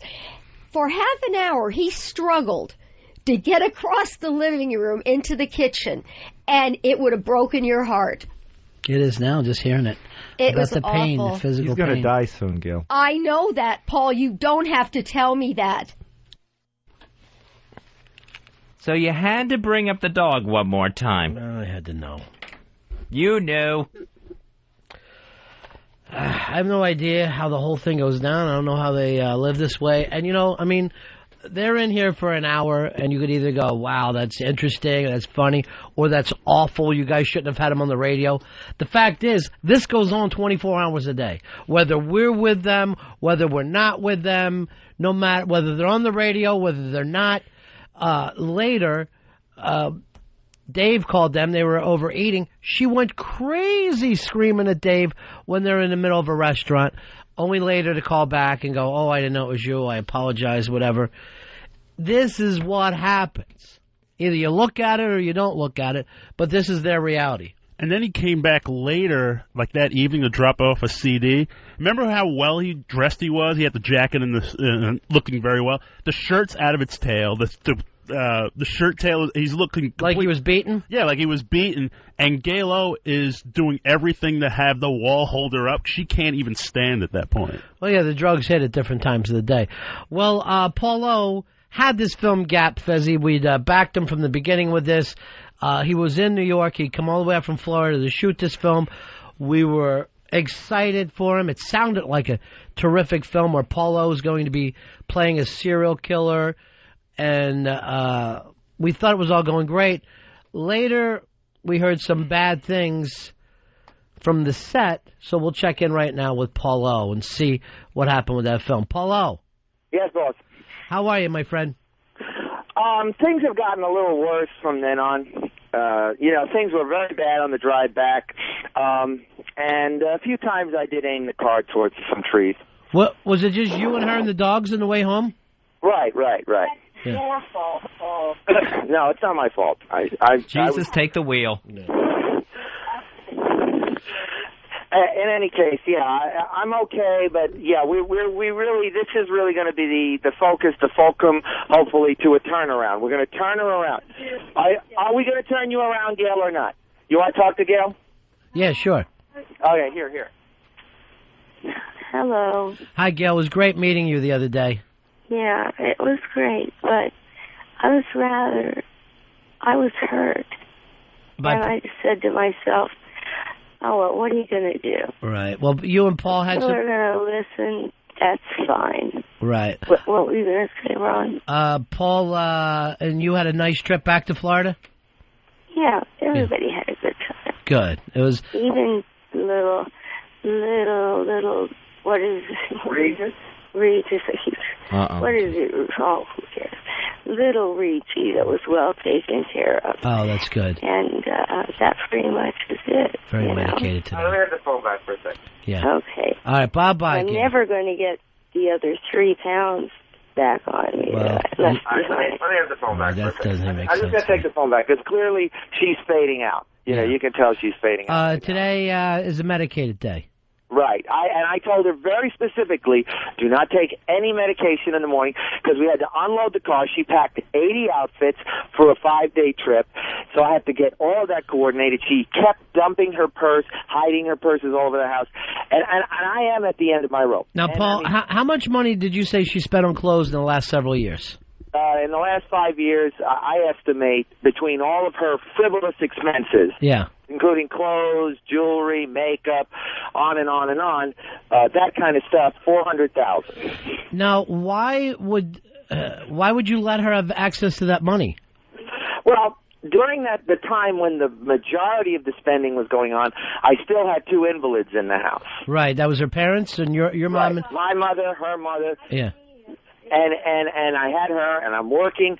It would have been much more intelligent, and this is in hindsight. I mean, hindsight is whatever 20/20, as they say. If I had just quit my job and just spent every waking minute watching her. Right, watching over the money, yeah. I would have been better off than letting her, you know, I work at night, so I'd take her to the mall, and I'd sleep in the car. And then when she, you know, then half a year's salary would be gone. Well, here's the other thing. What kind of jewelry guy lets this woman come in and buy diamonds? You know she's whacked out. Every single salesperson loves her. Sure. They treat her as a second family. They know what's going on. They know, but then why do they think you are Hulk Hogan? I mean, she would meet Hulk Hogan regularly at Saks. What? Right. Just let it be. It's a metaphor. No, literally. Literally, she met him and the wife there frequently. Oh, you would see Hulk Hogan. You shopped at the same place. Right, exactly. Yeah, that's what he means. Oh, okay. And she would spend more money than the Hulkster. Exactly. He was like, really. And I wish she had come home with weight belts and bandanas. So it wasn't a metaphor. It would actually happen. It was actually happening. Yeah. And I said to her, you do not have his money. Do not do this to You me. have never won a WrestleMania. Stop spending pound for pound with Hulk Hogan. All right, Very sweet guy, incidentally. Paulo, we were all excited about the film Gap. Well, the fact is, the filming was the one thing that went without a hitch. I mean, there was a little bit of controversy with Crotch Critter, but in my opinion, he added a tremendous amount to the production as well. And I think everybody was just so perfect and wonderful. Well, it was like God literally stepped in and took over. Now, one of the complaints that we heard about you is that when you were acting in this film, you shot the film in a day and a half, right? Right. One of the things that they said is while you were shooting the film, you still had the script in your hand. I didn't have a script. I'm playing a psychotic, delusional man who is with a mission, and those were just scattered, tattered notes that this guy was carrying. So you, in your opinion, this guy would write out a script for himself, and he would read off of it, so that does make a little more sense. I very, very rarely read off of it, but everyone... Oh, wait, now she's on her tear, so let's get her... No, what are you talking about? It's just that I've asked you to buy What do you call those? I don't know what you call them. Is this what, did you notice I'm having a conversation? Yes. Okay, then let me have it. All right. So, no, he would definitely be running around like a lunatic with these tattered pieces of paper in his hand as part of his diatribes and rants. Yeah, so that's completely justified. Okay, so you have no problem with that. Then the other thing we heard is that you were going to put Eastside Dave in the film, and it was going to be you killing Eastside Dave. What happened in the scene? What did you guys do? Okay, now this was a little odd, and I understand how Dave might feel about this, but I knew what we had already for the film, and we had a completed film already, right? Without him. Without him, and I knew Dave wanted to be in the film, and I knew I had a problem with Gail. We had just completed the interview, and he wanted, and she had already known we were going to go to the fancy steak place, so we actually had to take a rickshaw because her feet were bad. We had to take the rickshaw over to the restaurant. And I couldn't get back in time and I knew Anthony, who was the camera guy, one of the two camera guys, was going to be great. He would film ultra close-ups, which is obviously Dave's best feature. Very scary face. No, I mean in a good way. Right. And I knew we'd get great stuff, and I directed from the restaurant. So as you sat in the restaurant, there is a scene where you're being murdered, Dave, and yet nobody's with you. Would De Niro have to call up Scorsese at a restaurant and ask Scorsese to give him some motivation? Paul, why did you have me scheduled for August 8th if the film wrapped on August 6th? But that's because at the time, I knew that you were a very important person, Dave. Thank you. You're very important, and you have to be given special consideration. Gail, I'm having a conversation. We'll see what she's doing. See if she's okay. She's just following me around, and she... Well, then spend time with the dog. Dave, you're a very important person. I wasn't going to force you to come up to the cabin on the weekend and all of that. And I knew, very frankly, once we had the completed film, that I could insert point-of-view shots of you being, abused and tortured. And here's the thing, Dave, you're going to have to wait and see how it looks on film. Now, Paulo, promise me that this is not going to go straight to DVD, that you attempt to get this released in the theaters. I promise you, I've already had a discussion with Tom about that, because Tom, kind of thinks, that we were making a cheapy kind of horror, just a cheap B film. Okay? And it is. Well, we'll give him that idea. It's both a cheapy B film, horror film, but it's also an art house film as well. Right. So my every hope is that to release it in New York and L.A., once it's ready, maybe midnight screenings or maybe regular screenings for at least a week, and then we roll it out. That's what I'm thinking. And then it rolls out into the heartland. That's what I'm thinking. But the thing is that I do have high hopes for the film, that I really was prepared. Everything went perfectly. Now, Paul... I will tell you one thing, though. Yeah. There is a blackout on the legitimate press. I agree. I would do the same thing. And that's what I worry about Crotch Critters getting, suddenly now we're hearing bad things from the set. Well, no, we've always had a little, he's a very, driven person, and he has his own ideas, so you have to get on top of him a little bit. I mean, but other than that, I think he did a lot of great things for the production, and I'm very happy with him, and I don't want to stir the controversy. It's still a team. All right. Now, Paul, you said you had high hopes, right?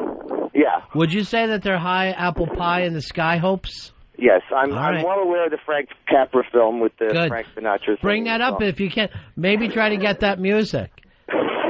We have a bunch of music. I actually gave Earl some of the music, one of the bands that we've got, the Chokes, and it's filthy, though. It's filthy music. Can we hear a little bit of it, Earl? It's up to him. There's one Sexy Beast, and there's some others that I know we're definitely going to use. But we're going to have about 5 bands, and we're going to play music that this character that I play would despise and hate. Well, what's his name? Well, we didn't necessarily give him a name. I kind of was going to call him Boomer for a while. Yeah. But that's nice. Yeah. I mean, or is it more of an ESPN thing? What? His name? Chris Berman. I don't know. And Gail, of course, no matter, guys, now that all of this has really come out of the wash and that we really see the real Gail, this is what I deal with. I mean, literally, I know you every do, single bro. conversation that I have, she's either screaming or babbling or mumbling or yelling or something in the background. So how do I concentrate and have a normal conversation? I can only see this thing ending in a murder-suicide. And I don't know what... serious about it. I don't know what end you're going to be on and what end she's going to be on. Okay, we're going to make every effort to turn things around in the next month. If it does not turn around in the next month, I absolutely agree that I, at the very least, will kill myself. So, I mean, if you want to put out a poll or something on whether people think I should kill myself, I will try and abide by it. If you do this, if you kill yourself, you know how much press I'm going to get for Gap if that happens? Let me start working the phones. Let me do my job. I understand, and I'll try and abide by it. But there is the potential. I mean, this is my legacy, but there is the potential that I could get rich, and then, of course, money. You could take care of any problem. Well, sure. Then you and the Hulkster are back buying brooches like the old days. No more brooches. We just buy more drugs. That's it. All right, now let's play one of these songs, Fez. You got one? Yeah, I got one here. This is the Chokes, Poop City Gorillas. All right, let's just take a little listen to Poop City Gorillas. Sexy Beast, whatever. Yeah. Sexy Beast is what he wants to rock. That's the one that you like a lot, huh? Well, so far, yeah. But I mean, I've got a few other bands. I want to put some rap and some, 80s metal, whatever. I love the way you're thinking, Polo. I can see the soundtrack doing well too. Okay. All right, let's just take a little listen to. I guess this is going to be the love theme from Gap. Right.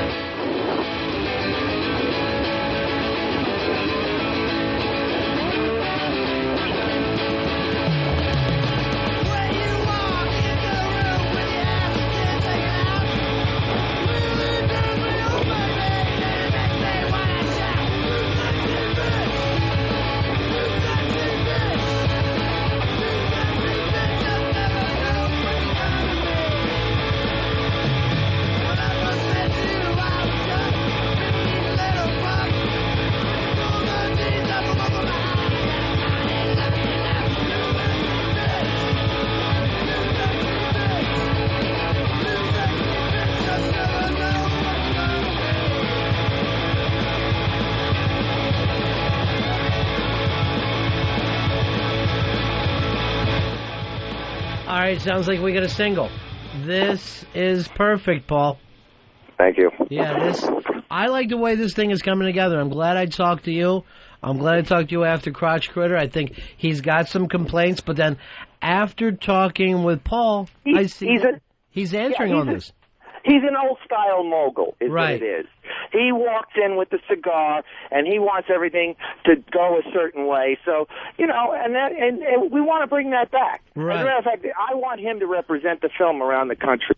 I like the idea. Hold on, here's Peter. Peter, you're on Ron and Fez. Oh, hey, guys, what's up? Hey. Hey, Paulo, you're a fucking cocksucker, you know that? Why don't you fucking give up life, kill yourself, and leave us alone? Peter, where's that come from? Right, so that's one vote for killing myself, as I see it right now. All right, Paul, I don't want you to feel like that has to happen. Here's Russ. Russ, you're on Ron and Fez. Hey, buddy. Yeah.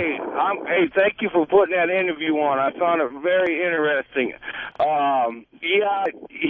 Galo is a little crazy. I'll take that. I'll give Paulo praise for taking care of her, but I think she is getting abused, and he never left her because she's got some money she inherited.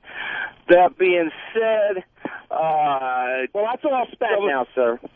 Everything is spent. Somebody needs to keep an eye on Paulo, this situation. But here's the thing: it's not like he's hiding. Right. It's not like he's hiding. I mean, all this stuff is out front. Was that a vote for me to live? Or I believe that was a vote to live. Okay. Yeah, you're not Lieberman in this. Yeah. All right. That's 1-1. That's pretty good, though. All right, Paul. We'll talk to you later, man. All right, bye-bye. Bye. Boy, I'm going over the emails, Fez. Some going, oh, that was great radio. Other people going, how could you guys? Ron, you're awful. Terrible. I fucking said up front, I'm not happy with that.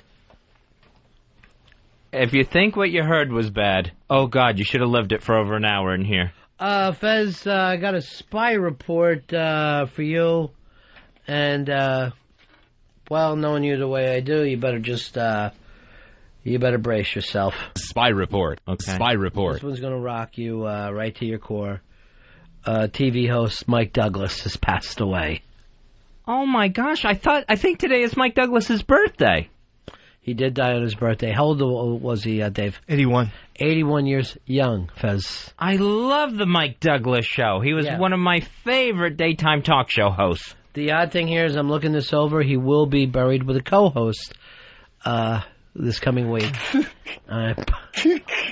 Not funny, Dave. I believe it's going to be David Brenner. So that's a whole week of David Brenner. That was my favorite part about Mike Douglas. He'd have the guest co-host, they'd be on for a week, and then he would sing that song on Friday where they would show still shots of everything the guest host had done during the week. And then where would they go out for lunch? Bookbinders in Philadelphia. He was a Philly act, and guys would have to take the train down from New York to do the show. So he could never, that's how the co-host came along. You had to get some kind of star that would go to fucking Philly all week. That's interesting. I had no idea. I always pictured that in New York, so that's why John Lennon and Yoko were always there. Well, they were only there for a week. He co-hosted a week, right, John Lennon? That was the gimmick? Yep. Yeah. So there's a lot of footage because there's 5 hours that he did with them. So, and I don't know why John Lennon liked Mike Douglas. They were really different.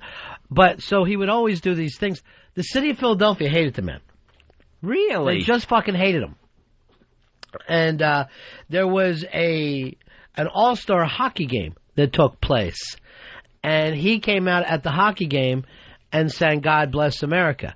Now, that song was reserved for when the Flyers needed a win. They didn't even play that song all the time. So they felt like it was a fucking jinx. They boo him, hometown, boo him on fucking TV. He comes off, fuck Philadelphia, right? He hates it. Moved the show out to L.A., and it died a couple weeks after that. It didn't last long. But the city of Philadelphia never really embraced the guy. I had no idea about that. I knew he was a Philly act, and I always loved that show. I always liked the fact that there wasn't a couch or a desk or anything. I think it was like those directors type chairs. Him and his guests would always sit in. Well, that was also a weird time, too. Like, let's say I was hosting the show and Fez had a hit song. I would sing it with him. I don't know why in those days the host needed to sing with the singer. Could you imagine that now, that suddenly, like, Bono's here, and he and I would like to do Sunday Bloody Sunday together? It's just insane. It would look crazy. Yeah. And Mike Douglas loved to sing on the Mike Douglas show. I'm shocked that he's only 61. 81. Oh, 81. So, I mean, he had to be, like, 61 when the show went away, right? Maybe even younger. Yeah. He seemed like he was always an old man. Yeah, that's true. Yeah, I would have been surprised. Like, if I hadn't seen that it was his birthday today, I would have been shocked that Mike Douglas was still alive anyway. Yeah, I had no idea, because you never saw him again once the show went away. I saw him, like, maybe 5 years ago or so, probably before that. Rosie O'Donnell had him on her talk show when she first started. Didn't know that. Did she just shower him with love? Oh, yeah. You're my inspiration, all that. Remember, Jimmy Kimmel tried the thing, too, and that didn't work out, the co-host, when he first started. Oh, right, yeah, a co-host for a week. It was like, Snoop Dogg will be here all week. I think the last one to do it was Tyson. And that right? It was just so uncomfortable for everybody. It's like, no more of this. Blue balls, you're on Fez. Hey, buddy, since that pedophile is dead, man, you think we could get a crack at Catherine Zeta-Jones? No, that's Michael Douglas. This is Mike Douglas from the 70s. Yeah, the talk show host. George Carlin will be here all week with us. That was always the cool thing, if you had a good comic. If not, forget about it. Because I always think that was probably the number 3 show out of him, Merv, and who was the woman, the old woman? Oh, Dinah Shore? Dinah Shore, yeah. Yeah. I would have guessed Mike third in that pack. I would have thought second right behind Merv. Above Dinah Shore? Yeah. She dated Burt Reynolds, my friend. Oh, that's true. She had that, so she could get Jim Nabors or Bert Convy on the show anytime she wanted. So, shocking news. A, Mike Douglas was still alive. B, Now he's dead. Now, in Philly, we used to get them all at 4 o'clock. Oh, we had them on in the morning. No, we got them all 4 o'clock in the afternoon.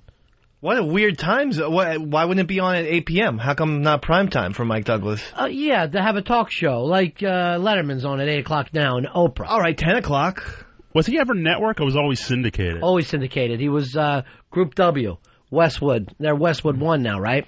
Yeah, that was, God, that was Group W's the old Westinghouse yeah, that's thing. what it was. I think we had him on like at 9 o'clock or 10 o'clock in the morning, like right after the Today Show went off. I think that's when the local channel aired it. That's weird stuff about syndicated TV. You know what I mean? Like, you don't know where it's going to... And then some places will be on like 2 o'clock in the morning. You'll just see one of those shows like you're in the Midwest going, they're just dumping this stuff. Fez, last night you watched Big Brother, right? Yeah. Who won the HOH there? HOH went to, I can't remember now. Erica got HOH. Wrong, my friend. What? Won't you, Big Brother, Big Brother? It's a Big Brother update. Not only an update. Spy report. Spy report. Fez, after you went to bed because you don't watch the feeds, all hell breaks loose in the Big Brother house. Andy, Mike, give us the big news. Well, I caught part of that last night. Yeah, after the show went off the air, apparently they went back and looked at the tapes. That's the famous phrase, go check the tapes. And Mike's button didn't light up when Janelle got eliminated, and because of that, he might have answered the question wrong, so he might have been eliminated, and he wasn't on that question. The long story short is they redid the whole head of household competition last night. It got redone. We have a new head of household. Oh, who's the head of household? Not Erica. It's going to play Sunday night. Do you want to know, Fez, or do you want to wait for Sunday night? I want to know. All right, so spoiler alert. Turn off the radio and never turn us back on. Go ahead, Andy, Mike. This is your story. It came down to the final two was Mike and Janelle won it. So it's a total flip-flop. Total flip-flop on who has it. Spy report. There you go. It's a brand new thing. So the whole game... so Eric is furious now. Danielle, of course, is furious. Right. Before that, it looked like Howie was going to riot in the house, though. He was going crazy.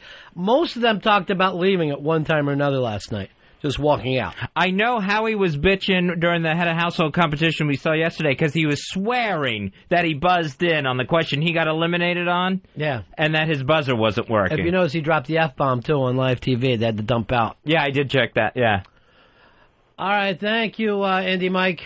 All right, they're getting they're getting ready to do the food competition, and they're supposed to have some more old house guests show up for that sometime today. Thank you, my friend. All right, bye. Take care.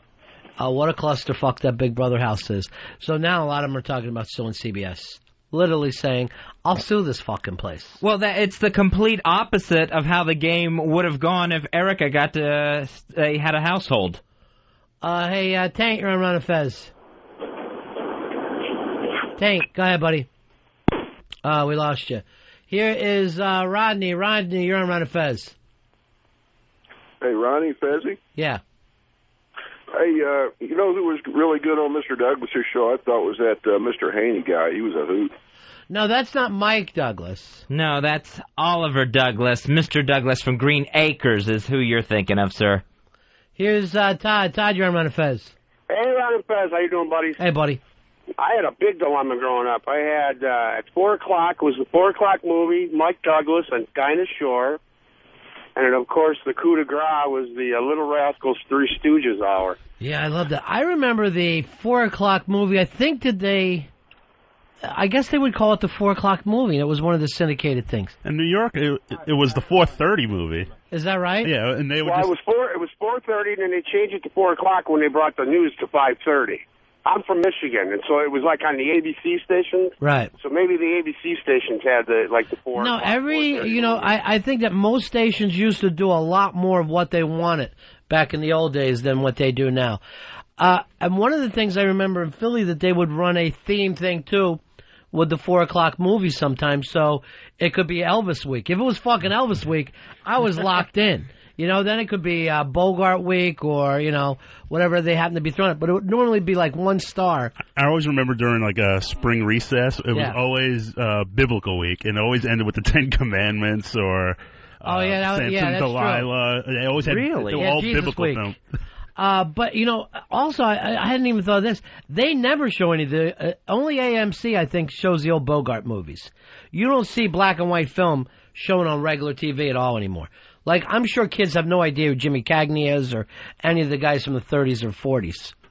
Turner Classic Movies? They did a Bogey marathon, and I was shocked that it was on because you never see them anymore.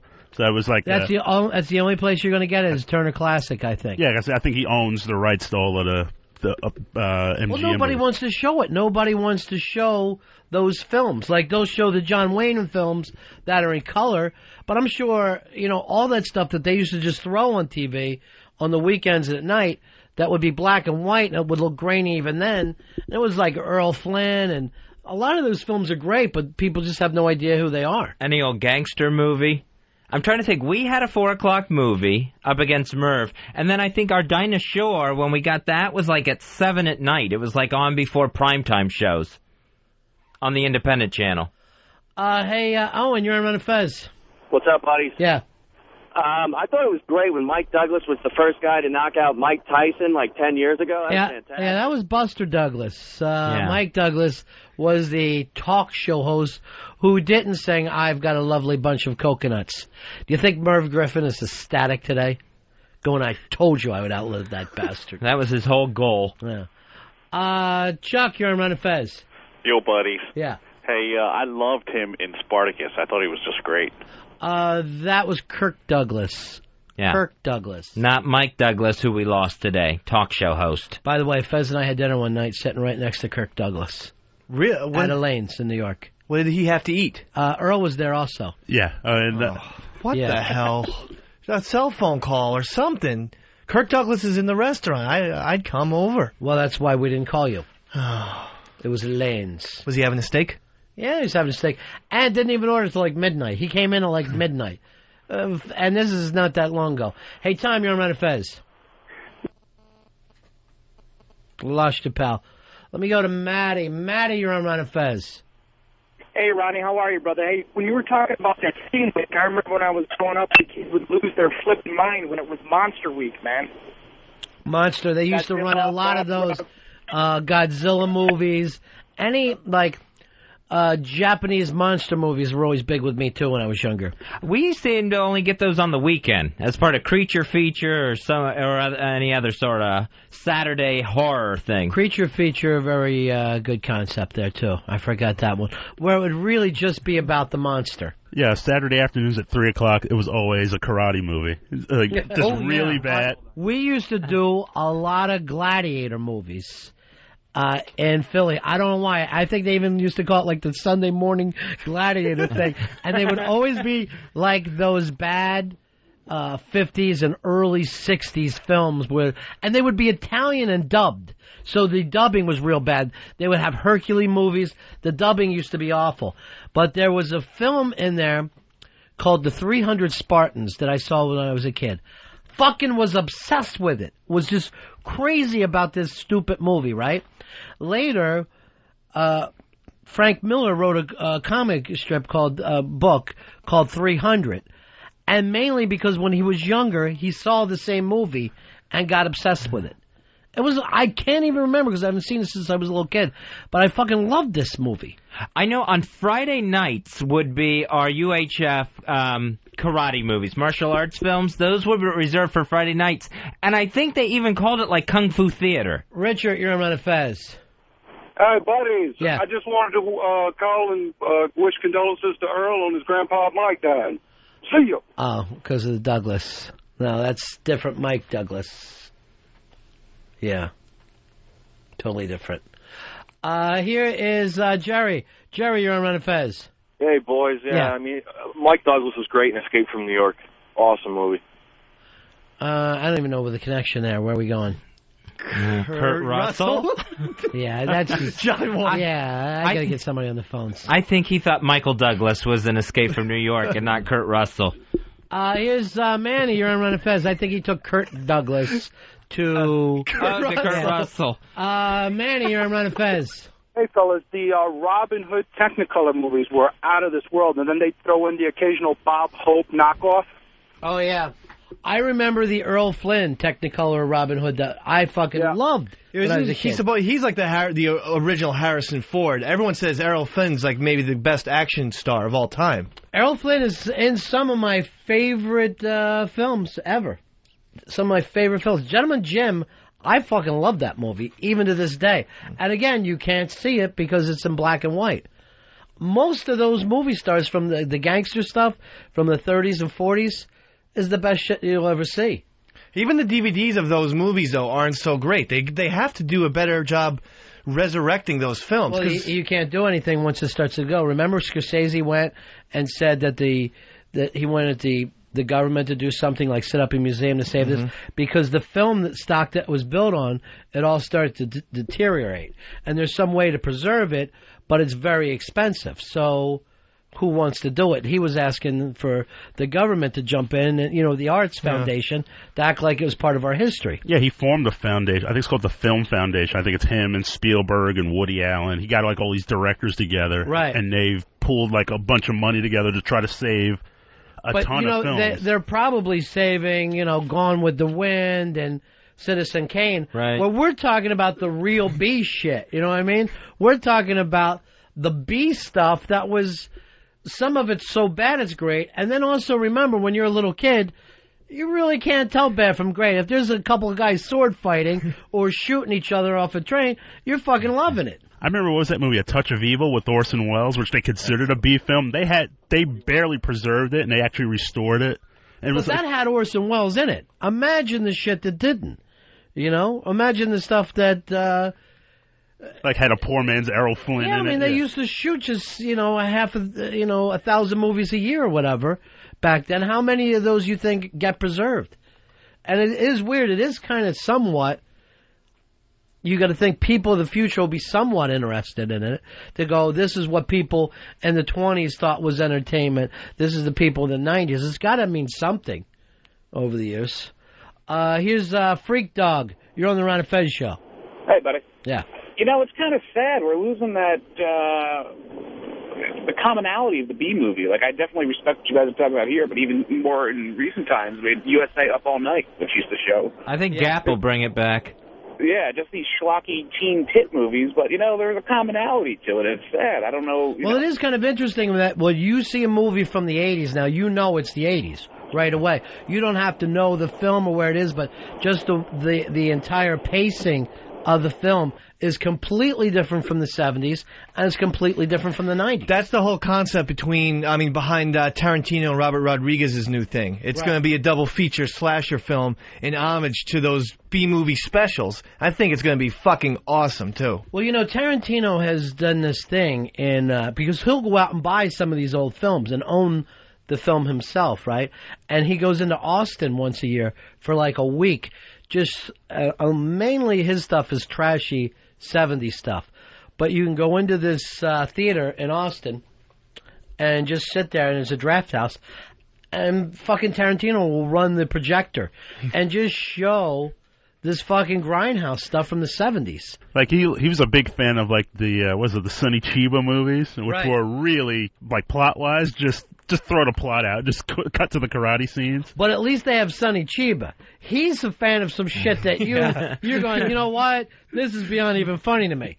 I can't sit here and watch it. I saw some movie posters for the Grindhouse double feature that Quentin Tarantino's doing, and the movie posters, what they've done is they've made those look like the real old-school 70s slasher film posters. And I think Robert Rodriguez... How's that different from every other Tarantino poster? Oh, yeah, about the same. Yeah. Everything that he does is a reflection of the films that he saw in the 70s. Rodriguez said, I don't know if I even like the concept. I'm going to show up because it's Quentin Tarantino, but I got to admit, I'm a little bit nervous about this one. I think one of them, the killers, is a girl with an amputated leg, and there's a machine gun attached to it.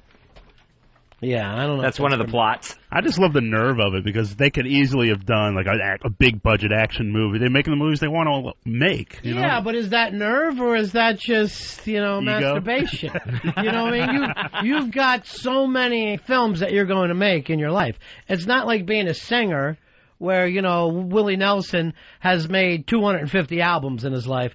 So you don't bother if, you know, you don't mind if he gets away from what he does and goes off and sings an album with, you know, reggae guys, because that's whatever he's happened to be doing at the time. But when you've got only so many films to make, I don't know if it's the best idea. Yeah, directors generally, they do have the same window as an actress, per se. Like, actresses might have the smallest window, but directors are not that far behind. But they don't. The difference is you're only going to make a film every couple of years, every 3 years. Where an actor, they can put out, you know, 3-4 films in a year. All right, we're talking about old school. We're talking about B-movies. Why wouldn't we hear from the Blowhard? How you doing, buddy? You're on Ron and Fez. Good afternoon, gentlemen. You know, going back to the old days of television, before the networks, like the WB, the mini networks, I call them, the UPN, those are all independent channels, and they had to have filler. Right. And the filler was always the B-movies. And in New York City, we had a midnight show every Saturday night, horror films on Channel 9, and they were the worst of the worst, but they were great movies. 8 o'clock, Channel 5, we had creature features like you mentioned, and then Channel 11 had Schiller Theater. The best was Sunday morning because you had on Channel 11 the Abbott and Costello films. And then at noon, you had on Channel 5 the Bowery Boys. So you were surrounded constantly by horrible, bad, but really entertaining films, and that's all we really had to watch. Now, the Bowery Boys was kind of the dead-end kids that almost spinning off and doing a serial, right? Right. It was Leo Gorcey and Hunts Hall and, you know, and Louis Dombrowski. The dead-end kids movies are actually great films. And then they got into the Bowery Boys. It was just like they didn't give a fuck anymore. Yeah, it was Cagney do one with the Bowery Boys? And if you wanted to watch... Yeah, Dead End Kids, I'm sorry. Go ahead, Blowhard. Oh, I'm sorry. I couldn't hear Earl. If you really wanted to catch bad movies in the 70s and late 60s, the only place to go was Times Square. On 8th Avenue and 42nd Street, there was a row of theaters, and you could see double features of Sonny Chiba. You could see all the really, really horrible B-movies, but you took your life into your own hands when you'd go into these theaters. It was Sodom and Gomorrah, as you know, the old Times Square. Yeah, and people would be playing their ghetto blasters in the theater. There'd be people drinking wine, sitting there all day. There'd be stabbings. You'd look at the screen in some of the theaters, there'd be bullet holes. But you'd see the best quality B-movies. You know, you would see the bad martial arts films. You wouldn't see Bruce Lee. You would see Bruce Lee. Right. You would just, and then after that, you'd go to the Kung Fu store. You'd buy your fake ID, your switchblades. Maybe you sneak into a peep show. That's what it was all about, cutting class and just going to Times Square. It was like our own little amusement park. All right, thank you very much, Blowhard. Have a nice weekend, guys. Talk to you later, buddy. Here's Mark. Mark, you're on Ron and Fez. Hey, Ronnie, I just want to tell you that they're making 300 into a film. I think Frank Miller's going to co-direct it, kind of like what he did with... They already shot this, and they shot it kind of on the blue screen thing, and I got nervous about it because there's not one name in this film, right? But I heard that they went and showed some of it at Comic-Con in San Diego, and the place went fucking crazy. So I do have high hopes. I'm going to go see it anyway, but I would love to own that film, 300 Spartans. It's just one of those things that you saw as a kid that just stuck with you. And we're talking about B films. I remember seeing a film called Robinson Crusoe on Mars, and it actually had Adam West in it in a very small thing. And I thought it was fucking phenomenal. I'm a little kid. I'm like, this is the best fucking film I've ever seen. And then later I caught it as an adult going, I cannot believe how hideous this is. It's not even making any sense at all. As a kid, I just saw Clash of the Titans starring Harry Hamlin, and I'm like, this is the best special effects ever. Yeah. And I saw it a couple of years ago. It has the worst stop motion cinematography you've ever seen in your life. Well, you know, that was kind of an early 80s version of what all those gladiator films were like in the 50s and 60s. That was the perfect almost homage to that. I don't know whether they did it on purpose, but that is exactly the way all those films look with that stop action stuff. Like dolls are walking around, not even close to looking human. Here is Darren. Darren, you're on Ron and Fez. Hey, guys. My wife swears I'm making this up, but I used to love Saturday afternoons. Every Saturday they'd show the midget westerns, the midget Tarzan knockoffs, the entire cast, a cast of... Where did you grow up at? Central Texas. I never heard of this before in my life. I would love to watch movies. Yeah, I mean, if this was made, and if you're not just hallucinating, I'm sure no one would be able to watch this anymore. This is as close. Oh as no! I know it's so politically incorrect, but they actually rode Shetland ponies in the westerns. It sounds adorable. It sounds absolutely adorable. I want to see midget Tarzan. Jack Shit, you're on the Ron and Fez show. Hey, Ronnie, how about Robert Mitchner films? Moby Dick. Was any of the captain in that? No, that was not Gary Cooper. The guy who played Atticus. The captain. I can't think of who. Yeah. Oh, Gregory Peck. Yeah, and Gregory Peck was in that. I think you're thinking of Robert Mitchum, not Robert Mitchner. But thank you very much. Fucking callers. Jesus Christ, you're trying to do a show. You're dumb as shit. Here's Joker. Joker, you're on Ron and Fez. Joker. Hey, how's it going? Hey, buddy. When I was a young man in New Mexico, a young kid, 10 years old, they were filming a movie with Betty Davis and Ernest Borgnine, and they invited us into the soundstage to watch them film. And Ernest Borgnine took me out to lunch at the little trailer they had set up out there. But when we were on the soundstage, Betty Davis, she threw such a fit on the soundstage. I mean, she threw Borgnine, hit him in the face. It was cold when she bit into it. You know, I'm sure if I was out in some desert bar drinking with you, this would be a great story, but it has nothing to do with what we're talking about. He sounds like some old lady invalid that's stuck in her house. When I was young, I dated Ernest Borgnine. It just sounded like Betty Davis was biting Ernest Borgnine. I don't know. His phone. Jason, you're on Ron and Fez. Hey, buddies. Yeah. Hey, I was at the Alamo Draft House that you were talking about when Tarantino was screening some of those B flicks. Yeah, that's the place, the Alamo Draft House. I always read about it on Ain't It Cool News. Yeah. It was Tarantino, Robert Rodriguez, and either the RZA or the Jizza from Wu-Tang. And, what films were they showing? Just old Kung Fu B flicks, and Tarantino was just cracking up at every single bad dub or bad line or cheesiness. It was so funny. He was the only one in the theater that was just enjoying himself immensely. Tarantino is in his own goddamn world, and they claim that when he's at his house, I've heard stories anyway, whether it's true, I'll throw the alleged. He gets out a projector, shows these crazy fucking films on the wall, and just sits there and gets high and fucking just loves them. Just loves them. I don't get it, but there you go. Hey, we need to take a break here. We'll be right back. Ron and Fez. Ron and Fez, XM 202. Ron and Fez, XM 202. Earl, if you had to be with a guy, white guy or black guy? Black. Earl, gee, what? God, that took no time, huh? No, just have Wesley Snipes bend you over, Earl. The guy that you fantasize about, does he or does he not play guitar with a band called Living Colour? Well, he plays in a Living Colour. Oh, good call, Ronnie. I was going to go with Bernie Williams. You know, it really does seem like you're a size queen. You got to have them big and thick. You'd be better off picking a Chinaman for yourself. Less damage. Newsflash, Earl loves black cock. Heard it here on the Ron and Fez show. Newsflash, was that yesterday's news? What about Arsenio? Gary Coleman do it for you, Earl? No, not big enough, huh? No, But if you had to, you said you want a big black cock. In the absolute most extreme situation. Earl, you're going to take it in the ass, right? No. So you could fuck a man in the ass? You could have a hard-on coming up to a guy's bunghole. That's fucking gay, Earl. Excuse me, Senator Obama. I love your ass. You said you were not a bottom, and you said you'd pick a black guy.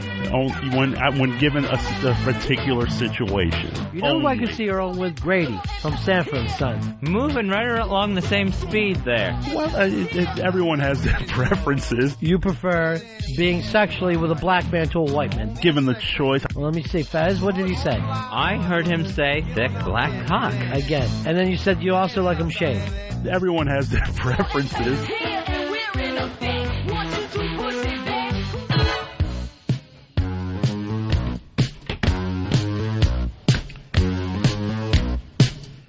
Ron and Fez show.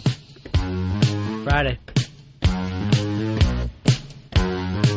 You know, Fez, I hear those rumors from you, but only from you. Really? Nobody else is talking about it. Interesting. All right, Ron and Fez show. What do you got for me, Fezzy? Stephen Baldwin, he says he's always imagined Jesus as a sweet, cuddly, loving dude. That's the way he described him. Then he said that after he became a born-again Christian, he found out that Jesus makes Conan the Barbarian look like Conan the Wimp. And that apparently Jesus was a badass, according to Stephen Baldwin. Does everyone understand that that's not Wit saying the Barbarian and just switching it to Wimp? It's not clever. You got to work on it. So he sees Jesus as a fighter and maybe a killer of terrorists. Yeah, exactly. Like he says Jesus was a guy who was swinging his sword. Huh. I need to be born again so I can talk crazy as shit and then no one stops you. That's the beauty of it when you're born again. You can yell out the nuttiest stuff, but if you say Jesus, everybody's afraid to say, now you're talking nutty. Now, I know Jesus got upset when he went in the temple and overturned the money changers' tables, but that's the only time I ever heard of Jesus even losing his temper. Not a violent act when you think about it, just knocking over a table. Yeah. You know, over the course of a lifetime, not a violent act. Where are you seeing this Conan thing, Earl? I think Steven's nuts. I think he's out of his mind. I always saw Jesus as more of a cool guy, a nice guy. I don't think I'm cool guy. Yeah. I don't know. I think I'm a pretty cool guy. No, yes, you are. But no, he's done Homestar. But I don't see him as like looking like Arnold Schwarzenegger with a big sword and lopping off heads like a lunatic. Why can't we get Baldwin back on the show? What's happened with the love he used to have for Ron and Fez? Where's the love? He has a new book coming out in September. He just put out one book. He has a new one coming out in September. Another one? He has a memoir coming out in September. I thought the last one was a memoir. It must be in paperback that's coming out in September. It's coming out in September, and... Would you listen to me, Earl? Yes. Would you follow what I'm saying? He just had a book out like 2 months ago. Is it the same one, just going to paperback? Yes. No, it isn't, is it? You're just guessing now. No, I was, from what I was told, that the book was coming. He had a book. Do you remember when we told you book him on the show a couple months ago because he had a book coming out? Yes, and I was told that the book was coming out in September.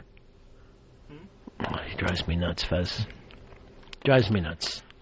Since he doesn't know when the book is coming out, which book, if there's 2 books. He's just trying to make up answers at this point. Could you book somebody? Who did you book this week? This week was, I got the Lily Taylor. That's on the fucking phone. That's not a booking. That's a phone call.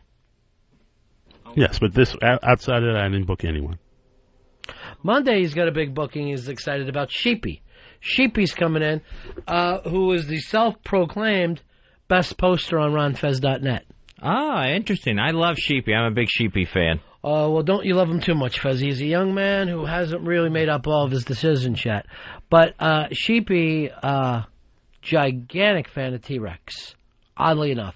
30-some years after the death of Mark Bullen, gigantic T-Rex fan. I think he said that's all he will listen to. Won't listen to anything other than T-Rex. And I have no problem with it. I think he's onto something. I say bring him back. Now, also, Stephen Baldwin said he invites couples to pray God into their lovemaking. In what way? So that, like, if you're having sex with your wife, with your girlfriend, well, I guess wife if he's born again, it's pray for God to be present in the room with you. Ugh. That seems uncomfortable. What if you just yell out, "Oh God, oh God"? That may be more taking his name in vain. Vain? I don't mean it vainly. So just ask God to be with you everywhere, I guess, and that, I guess, includes in the bedroom. I don't know. Again, I'm going to get born again. I need to get born again. And then I'll start selling, skateboards to the kids, like Jesus on a skateboard, and let the kids know there was another radical guy who used to get pretty extreme and used to like to hang out with his friends. And they were into some odd kind of music and some strange drugs. One time I think when I was on my last vacation driving by a church, I saw on the marquee outside, coming this weekend, Power Team USA to their church. So I was glad to see that the born-again weightlifters were still on tour. I know for a fact, and I'm not saying who, I know for a fact one of those guys banged a chick on the first date.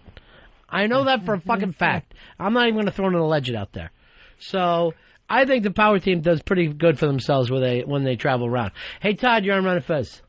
Hey, buddies, how's it going? Yeah. Hey, Fez, was the name of that book A Taste of Baldwin? Oh, yeah, that's when you embarrassed yourself. Yeah, when Chris Lemon was here with his book about his dad, Twist of Lemon, I kept calling it Taste of Lemon because that was what was on my plug sheet. Earl, it always comes back to you, don't it, buddy? Like, you can't escape it. You're having a good show, you run into one patch, and it all rains down on you, doesn't it? I always take the bullets. What do you mean you always take the bullet? And they're well-deserved, too. Yeah. I'm not... Don't act like you're an innocent bystander who just got caught, crossing the street. Jim, you're on Ron and Fez. Yeah, I love your show, but I don't want somebody watching me while I'm making love, and even if it is God, a threesome maybe. Hey, Jim, you on your knees with a set of balls in your mouth, not exactly making love, in my opinion. Of course you don't want God to see you. I don't think God wants to see that either. You know, it's an easy gag, but if I'm going to get away with it, I'm going to do it. I'm going to fucking just throw it out there. It's a Friday. I'm cruising along. The Born Against Fezzy, it almost is like a guy who quit doing dope or quit drinking, and he's always talking about it. Just enough. Like if you have a friend on a diet, I don't want to fucking talk about the diet all the time. Well, it's the born-again people. I've noticed this, that once they found their journey and their path, that they're born again, it becomes like that is their way is the only way. Yeah. And every other way is a road to hell. Yeah. Where it's weird. It's like they'll say they spent their lifetime searching, and they finally found God. But then for Give me a lifetime. Give me that time. Yeah, no one else seems to get that from a born-again person. Right. It's really hell and fire and brimstone right away. See, here's my deal, Fezzy. I grew up Catholic. And one time, I'm a little kid, and the priest is walking down the street, and this is, true story, and I walk up to him, and I go, and he was on his way into the store, and I was coming out of the store. And I say, Father, if I could have a minute, I was wondering if Jesus will forgive us of all the sins, even the sins we did. And he puts his hands up to me, and he looks at me, and he says, son, save that shit for Sunday. This is my off day. And he keeps right on going. And that's when I know you are only supposed to think about any of these things 1 hour on a Sunday. You're in, you're out, and that's it. I had no idea. I would have thought his job 24/7. Why would it be, Fez? You try to break into a church 3 o'clock in the morning and see what happens to you. You go to fucking jail. It's not the 7-Eleven. You want a cup of coffee and some cigarettes, go to 7-Eleven. You want to get in to see the priest, Sunday, 3 shows. That may be. And take my word here, the first show is the only show they're really working it. After that, you just really see them trying to cool their jets a little bit. That may be what makes some Muslims really fundamentalists and really extremists, because of the fact that it's, pray 5 times a day. You really don't get a break from it at all. Pray or lay on a rug. I'm not going to judge anybody else. But if all I had to do was lay on a rug 6 times a day, I think I'd do it anyway. Throw a TV in front of me, and I guess I'm a Muslim. I know you're supposed to be praying when you're on that rug, but how does your mind not drift and start thinking about what's on, TV that night? It's You're stretching. It's not that difficult. Here's Jeff. Jeff, you're on Ron and Fez. Hey, yeah, those Christians are like zombies. They've lost their soul, and they got to go around and eat other people's souls in order to stay alive for just a little bit longer. That's why they're always going around trying to convert other people. It's like Dawn of the Dead watching them walk around with their Bibles and shit. All right, take it easy there, bro. Take it down a notch. Just because Fez is anti-Jesus doesn't give you a chance to light the fire up so big. I'm not anti-Jesus. Well, you're Lutheran. Yeah, we're pro-Jesus. Oh, anti-Jew. I'm sorry, I get so confused. That was one guy. Yes, the guy who started the church. Oh.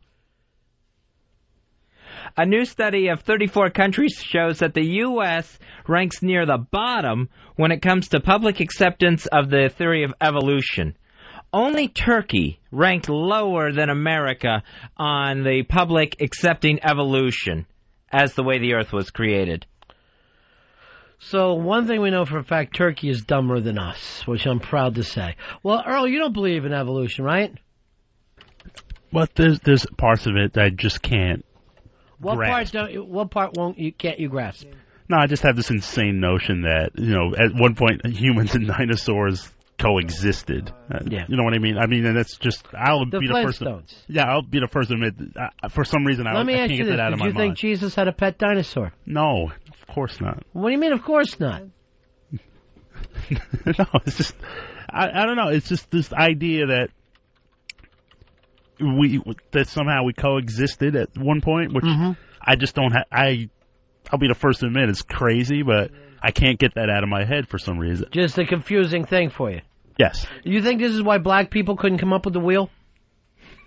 Black people did come up with the wheel. They did not. Africa's the cradle of civilization. The cradle of civilization, except for... You ever see any wagons back there? Hello? I don't see any wagons there now. Thank you. They still show up in Africa right now with fucking 4 white walls and the place will go crazy. Earl, not to be prejudiced, that's why you fuckers are so nuts about rims. You can't get over it. It's all still new and shiny to you. So cradle of civilization. What civilization are you talking about? Egypt? Well, they said going back to the evolution thing, they said the oldest bones were found in Africa. The oldest bones don't mean civilization, my friend. The oldest bones might have been fucking chewed on by another human. This is the way I'm looking at it. Where was the first civilization, the first big civilization to you? Where in Africa? I would say Egypt and Israel. No, let me ask you right now. You go over those Egyptians and say, are you black people? Are they? No, not really. Well, in color, yes, but in theory, what are they? They're Egyptians. They're Arabs, right? They're Arabs. They're considered Arabs. What's your name? Thank you. But they're black in color. Are they? Black in color. All right, what would they fill out if they were doing a thing right now? Like if there was a census? Arab. Thank you. Matter of fact, they would probably be arrested if they called themselves... If an Egyptian called himself an African American, the cops would show up and throw a fucking net over him, drag him out of there. I didn't know they could do that. Joe, you're on Ron and Fez. How are you, buddy? Go ahead, Joe. Hey. Yeah. Hey, so should we just start calling Earl a black Egyptian? Because he walks like an Egyptian, he's real big into that song. He thinks he is one. Still? But he hit the cradle of civilization by the first bones.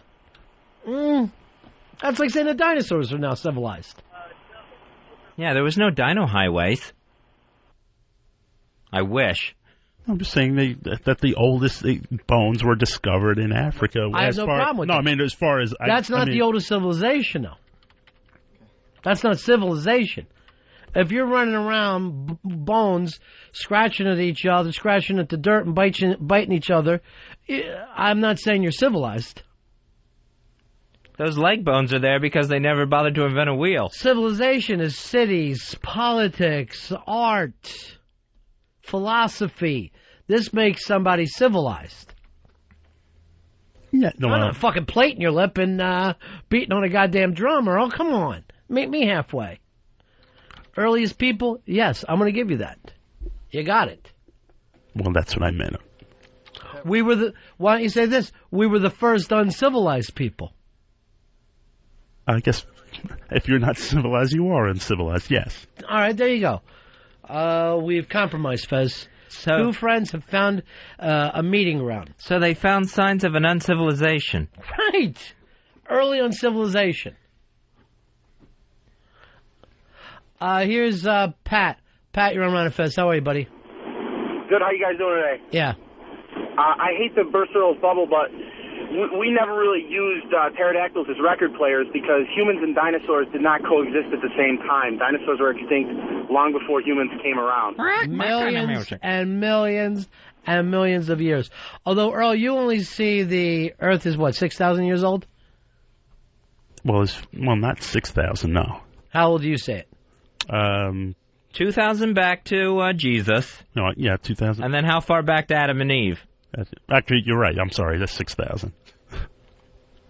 So that's how old you believe the Earth is? Well, as far as the existence of humans, yes. We've done a lot in this last third. What do you mean as far back to the existence? All right, so human beings are only 6,000 years old. So when they find these bones that you brag about in Africa that are hundreds of thousands of years old, right? Yes. They're bullshit. What you just bragged about a moment before, about being the first civilized people, now you're taking that off the table. Well, yeah. Thinking is scary, isn't it, It's Earl? very, yeah. Well, I mean, it's really great to yell along with the preacher, and you feel like you're part of something, but when you really want to think about it, you'd rather not? Yes. Yes, what? What's he saying, Fez? He's saying yes, he just wants to accept the preacher's word for it and do no thinking on his own. Is that right, Earl? No, I said sometimes I'd rather not think about it extensively. That's what I meant. I think it's one of the reasons why you got to think of this problem you have with thinking is why you've been 17 years in the business and you have this job. But I like working with you. I love working with you guys. Love it. You have to start to evolve, Earl. Jerry, you're on Ron and Fez. Yeah, I think Jesus is a lot more tolerant than people realize. Let me tell you, my friend, when I look around on this planet and I see the way people are, I got to say Jesus must be one real tolerant guy.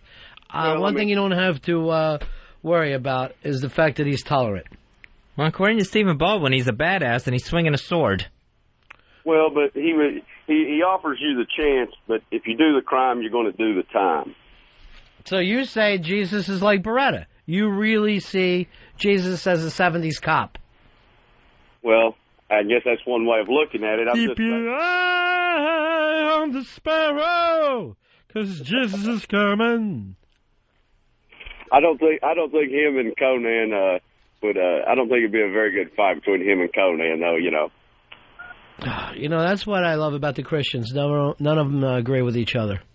Not one of them agrees with the other one. That's the beauty of them. We were talking about this study. I think it was done from Michigan State University.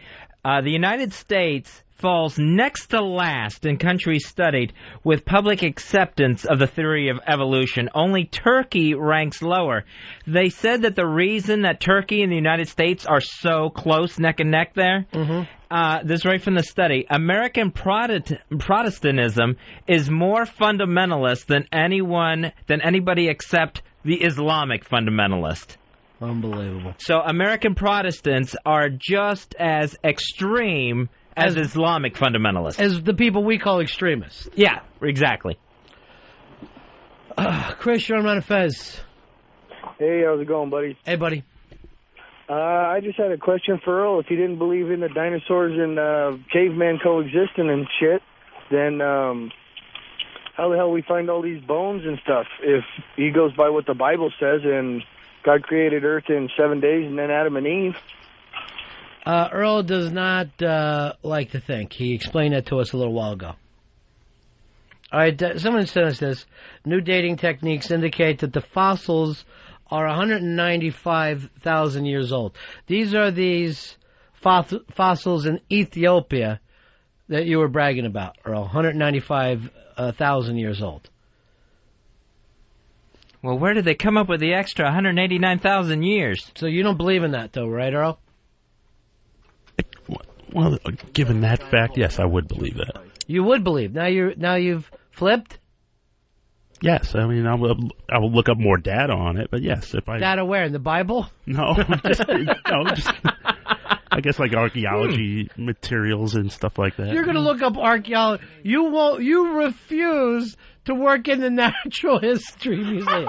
You fucking that's refuse to. No, that's what I meant as a whole. Now he says he's going to find himself like it's fucking Raiders of the Lost Ark.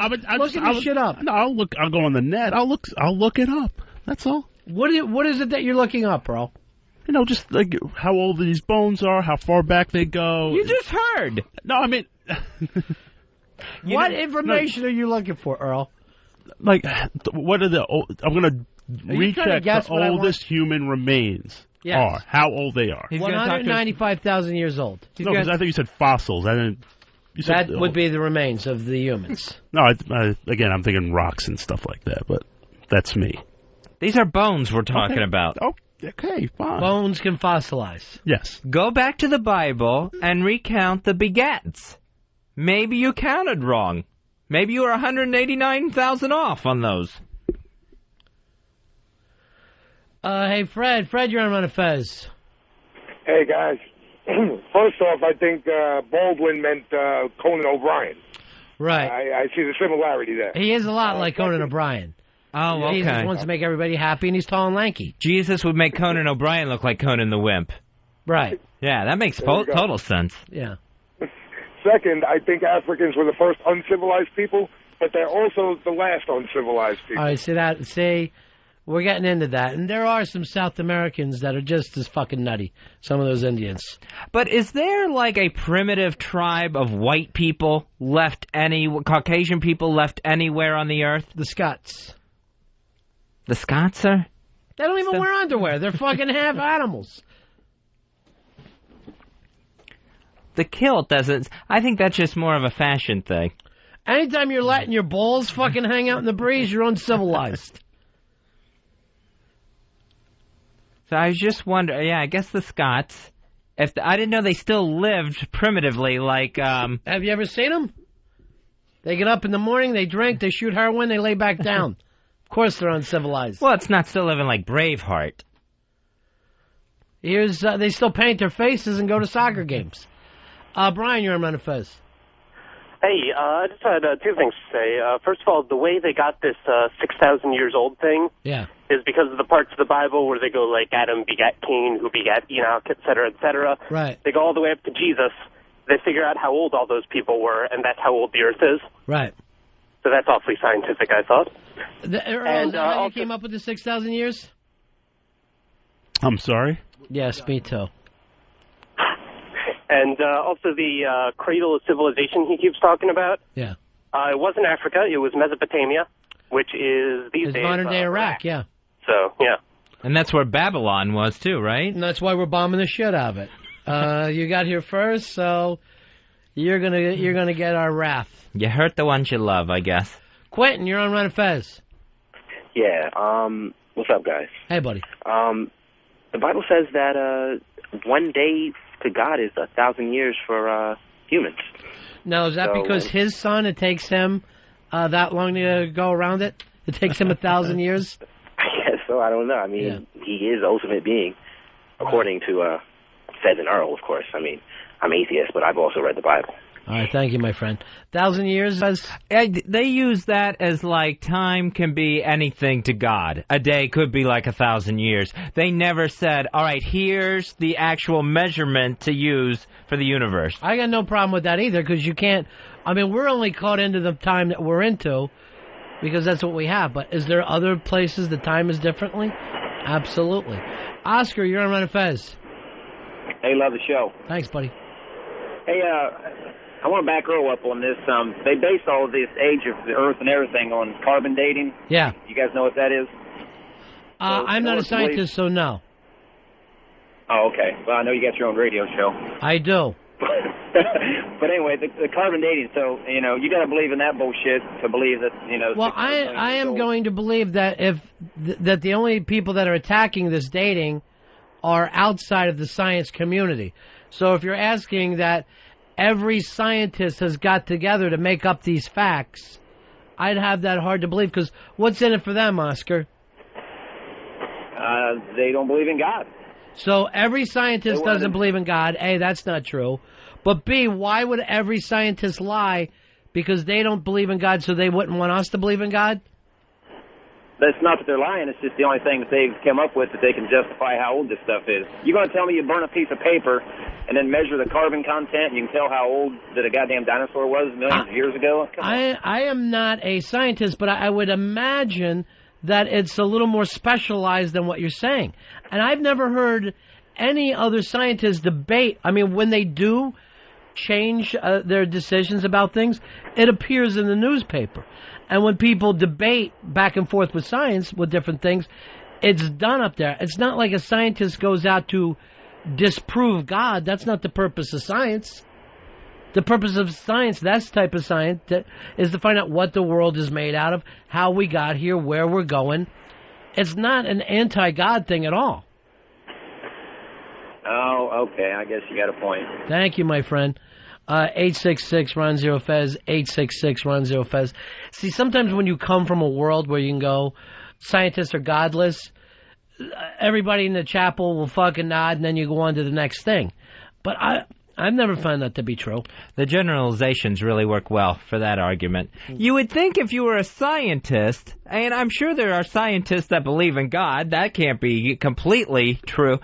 You would think if you were a scientist and you're studying some of this stuff, you would be thrilled if you could prove the existence of a higher power. That would be a great thing to bring to the scientific community. Ben, you're on Ron and Fez. Hey, how's it going? You know what? I heard that actually the Catholic Church supports evolution, which, kind of goes against what the Christians are saying, so I don't know. Yeah, I'm not sure. The Catholics have been burnt quite a few times in their history on trying to disprove science. So what they're trying to say now is the last thing that the Pope ever did, it was this prior Pope, he said, go back, check out everything other than the existence of God. Do not try to approve or disapprove the existence of God, which is not a parameter that I think any scientist would want to take on, because that's not the purpose of the work of science. So the Catholic Church is a lot more, no matter what science says, these theories still kind of apply. It tries to adapt itself.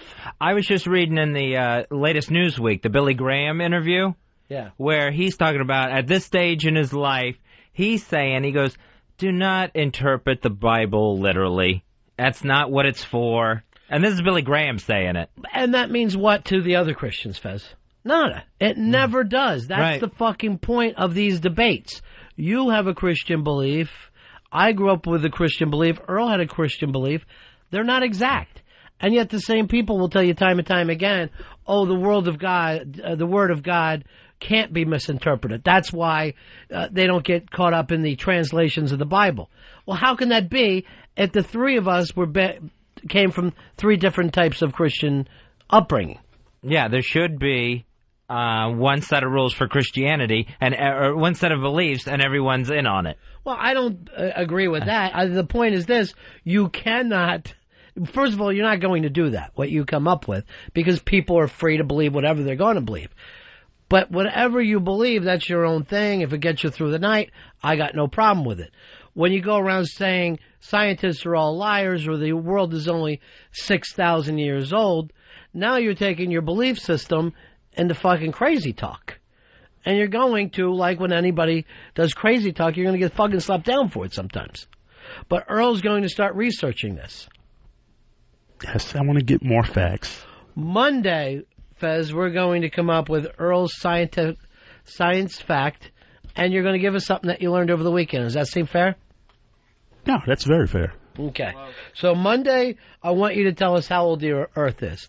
Today it was 6,000 years old. Or man was 6,000 years old. And then Monday, on your own, Fez and I won't try to steer you in any direction. You come back and tell us how old the Earth is. Yeah, right now, man is 6,000 years old. The Earth itself, 6,000 in a week. Because it took a week leading up to man while the Earth was being created. Is that where you are in this, Earl? Well, and from a biblical sense, yes. I don't think you've even read that Bible you talk about. Then I mix and match in spots. Mix and match. Like your clothes. So you haven't read it? Here's Josh. You're on Ron and Fez. Hey, guys. I was going to tell you how if you're a true Christian, you can't believe in hell. Because if Jesus died for our sins, that means that no matter what we do, we're already forgiven. Well, that was our previous sins, not up to this. Oh, okay. Now we're born with original sin. You're born a sin. Oh. Yeah. Okay. You're not going to get out of the way of sin. I'm already screwed when I come out. You're never going to get away from sin. Aaron, you're on Ron and Fez. Yeah, I got a comment. I can't remember when they found it, but it was found in Washington or Oregon. It was called Kennewick Man, and he was frozen whole during the last ice age. And I can't remember if he's like 10,000 years old. Earl, you going to look into him? Intact. What's that? Earl, you going to check him out over the weekend? Yeah, we'll definitely check that out. It's called Kennewick Man. Earl, here's what Earl thinks he's doing, Fez. Saying whatever it takes to get out of this today. I'm trying to be I'm trying to have an open mind about all of this. I really am. On Monday, there'll be more research to do. Monday, I want you to do a report. I want a 2-page report, and Fez and I will sit here and listen. Check out this 10,000-year-old Ice Age man, because according to these theories, he would have been having to float in space for 4,000 years until the Earth got here for him. And then after that, Earl, check out the 40-year-old virgin, because you're going to laugh and have a good time. And you know what? You should have some fun over the weekend now. Yeah, don't make it all science for yourself. Yeah, look into all the stuff. I want you to bring science and religion, because I want no more of this stuff. Fez wants to bring all the Christians together, and I want to do this by Monday. I want to take all the churches of Christ, move them into one under you and your discoveries over the weekend. So that we don't get any more reports like this one out of Michigan State, where it says we're next to last in countries that believe in evolution. Who's first? Let's see. I'm trying to see where first is. Right at the top. Well, they don't have the list. They just keep talking about how low we are. Yeah, I want to hear who's up at the top of being able to get things. Where's this hip list that everybody brags about? Iceland, Denmark, and Sweden, and France. 1, 2, 3? All up at the top, followed by Japan. So Iceland wins this, huh? Yeah, Iceland up at the top, Denmark, Sweden, France, and then Japan. That's your top 5. And, I mean, if there was any sort of study done comparing countries, I mean, I don't care what the topic is. I wouldn't think we'd come in neck and neck with Turkey at the bottom. I hate that, Earl. If it was, medical advances. You wouldn't think we'd be tied with Turkey. No. Anything. Literacy. Cartoon animation. You got yourself in a fucking pitch over this, Fezzy. I know. I just hate coming in last with this country. And if you're just one above Turkey, you're last. All right, Earl, here's the other thing, right? If man is 5, right? Mm-hmm. If man is 5, then the devil is 6. And then if the devil is 6, then God is 7. And God is 7. Yeah. Right or wrong? You're right. All right, we need to break here. It's a crazy day today. Earl wants nothing to do with this show. Have you noticed how little energy he's put back in to give? Just doing one of these. Trying to find out, buddy. We'll do it. He's waiting for that 5 o'clock whistle to blow on a Friday. So he can slide down a fucking dinosaur and go to his Friday evening mass.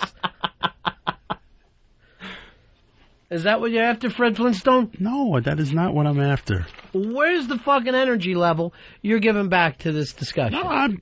No, frankly, I've been taking a pounding on it, and I'd take it. Pounding? You're asked a fucking question on the air where people discuss things. You see that as taking a pounding. Well, I see it as being invited into the fucking show where a producer should be. No, I'm not. And that's the second fucking time this week you told me you took a pounding on the air. And it's fucking bullshit. You know what a fucking pounding is, Earl? No, I'm not. Fucking coming in here 3 hours and never having fucking shit to work with. To bullshit, no fucking breaks, nothing else, with no one else to fucking play off of.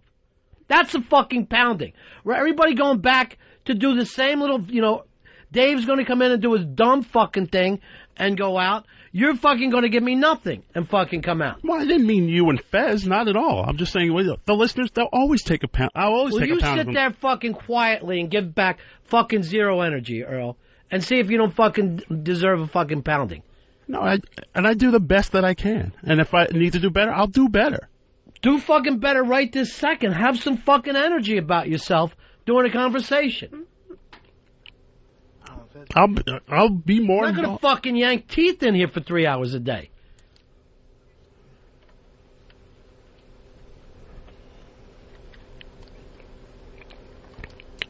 I will do better. I will definitely do better. You hear the fucking dead air, Earl? You know what that is? That means that fucking Ron comes back fucking down from fucking where he always has to be. That's the fucking dead air sound. And I'll definitely... I never worked in a fucking place where people didn't want to fucking hop in. No, I didn't say I didn't want to hop in. I'm just...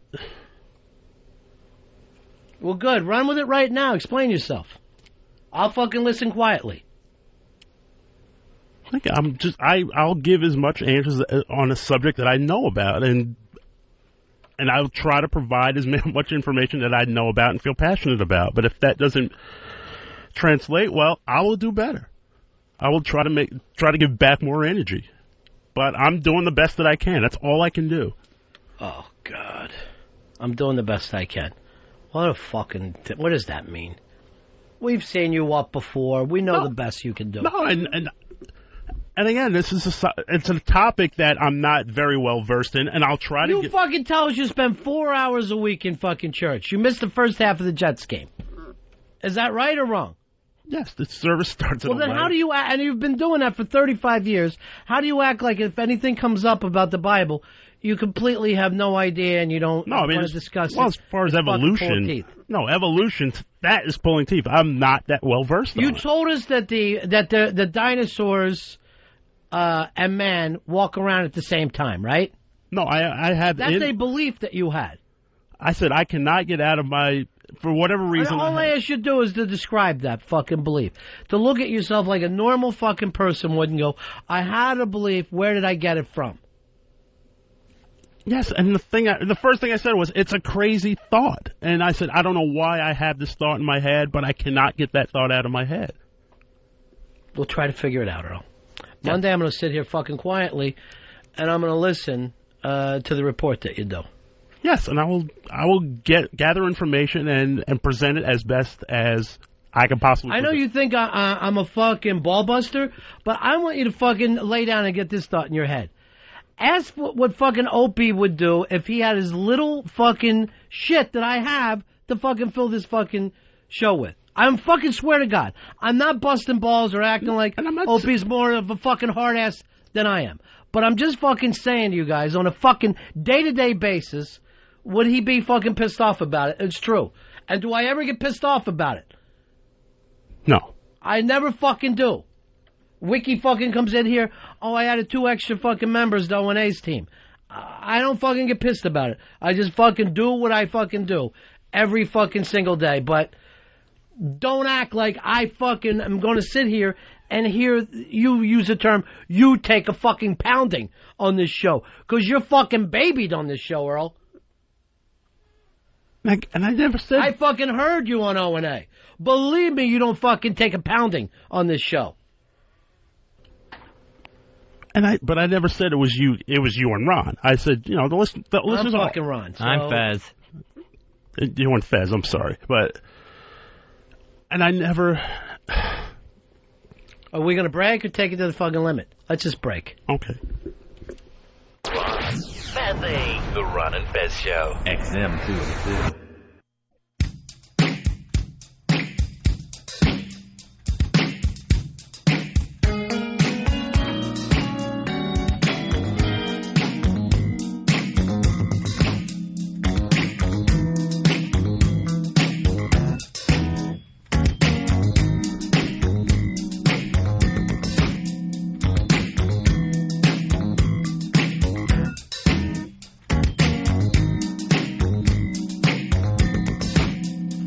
Ron and Fez Show.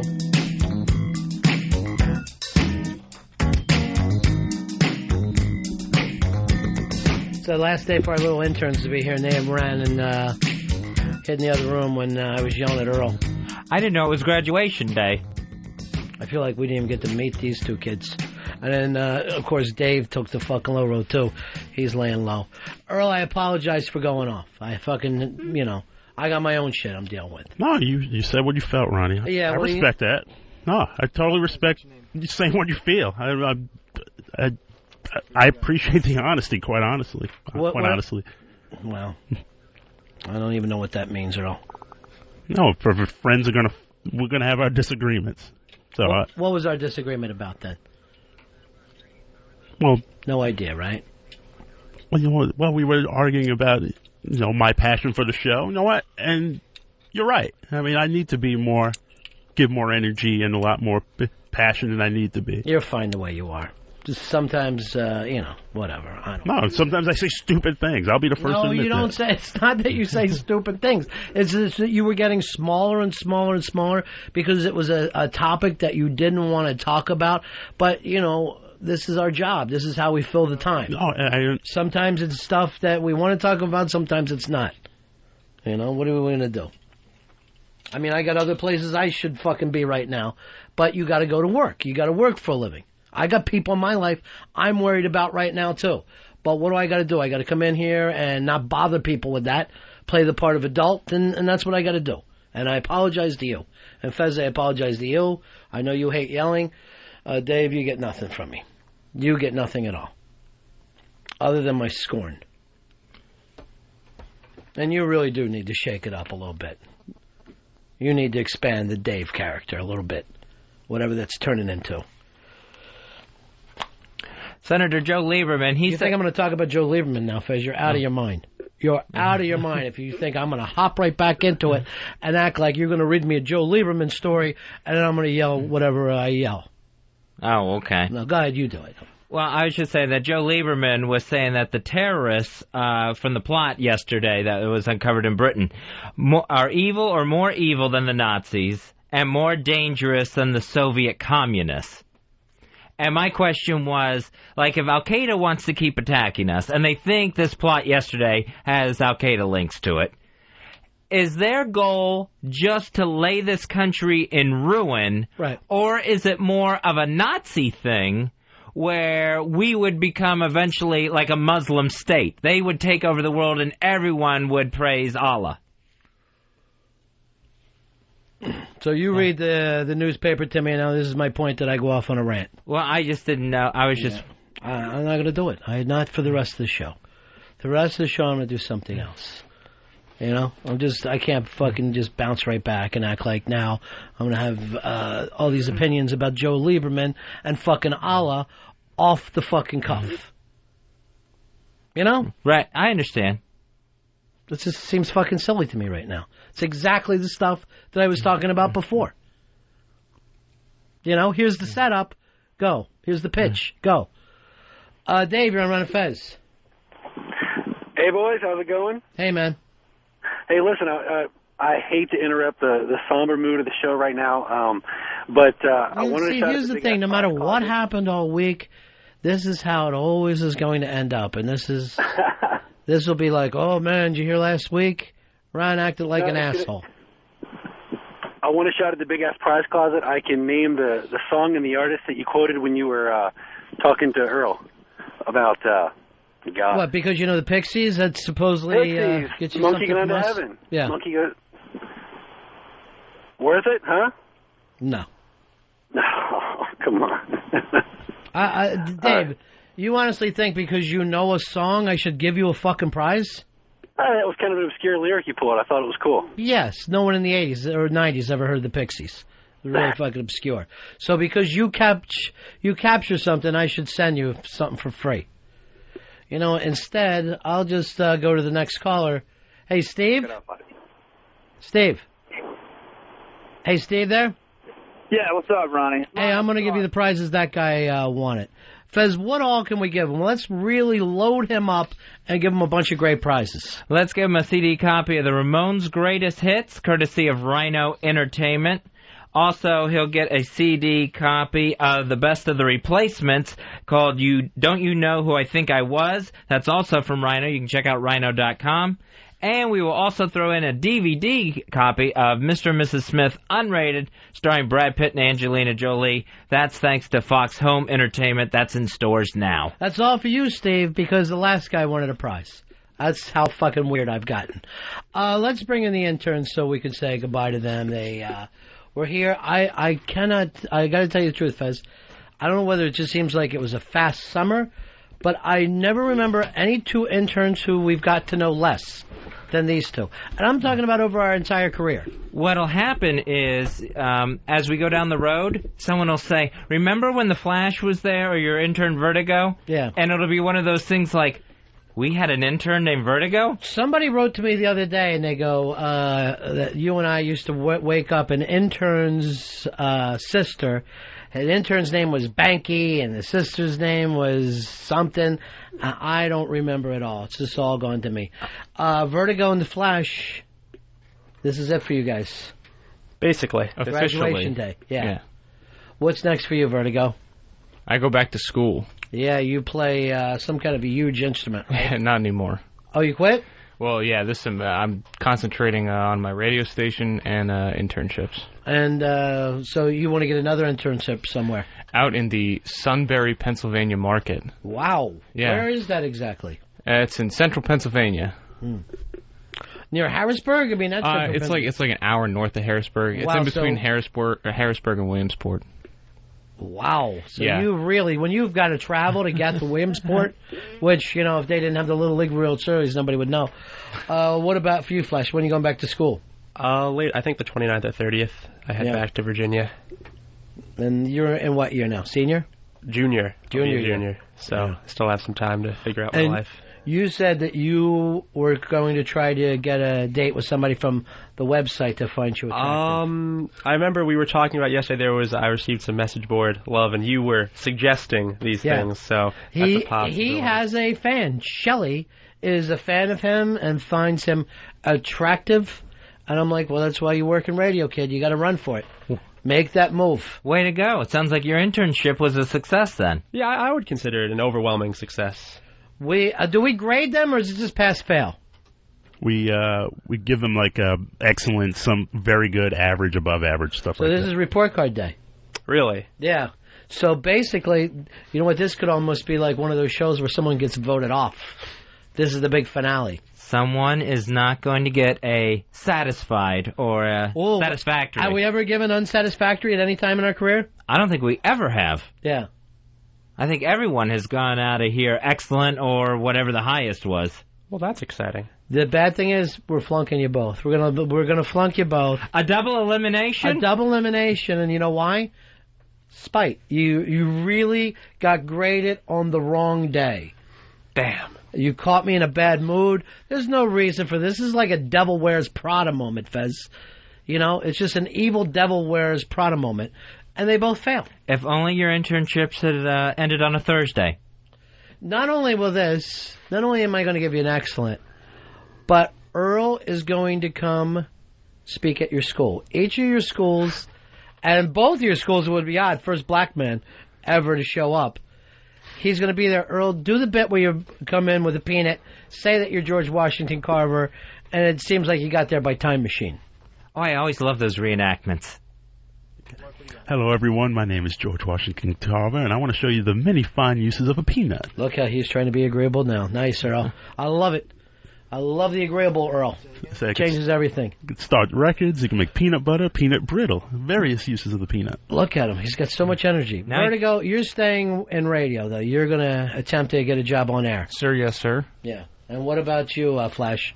I think I've always been concentrating more toward law. Prior to this, I had a law internship, and after this, I'll be working with the district attorney of the district my school's in. And if something happens in radio, that'll be cool. But you know what would be great? You go back to the school of yours, and you're wearing a wire.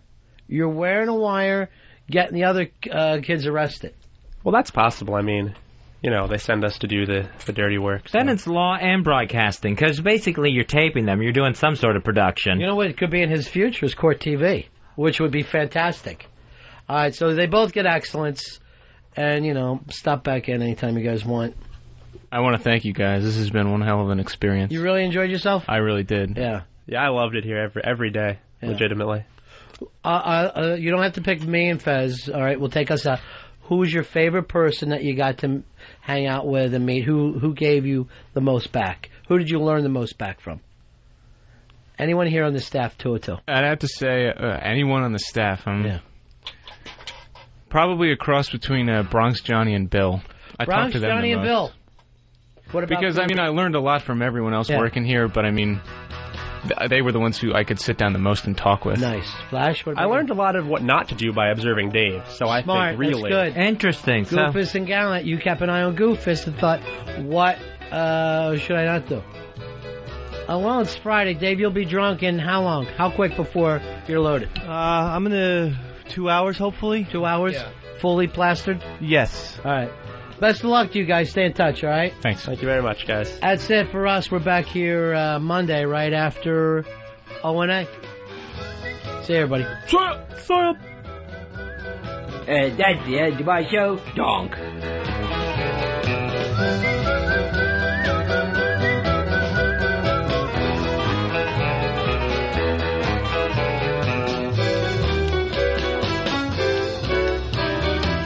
Ron and Fez, XM 202.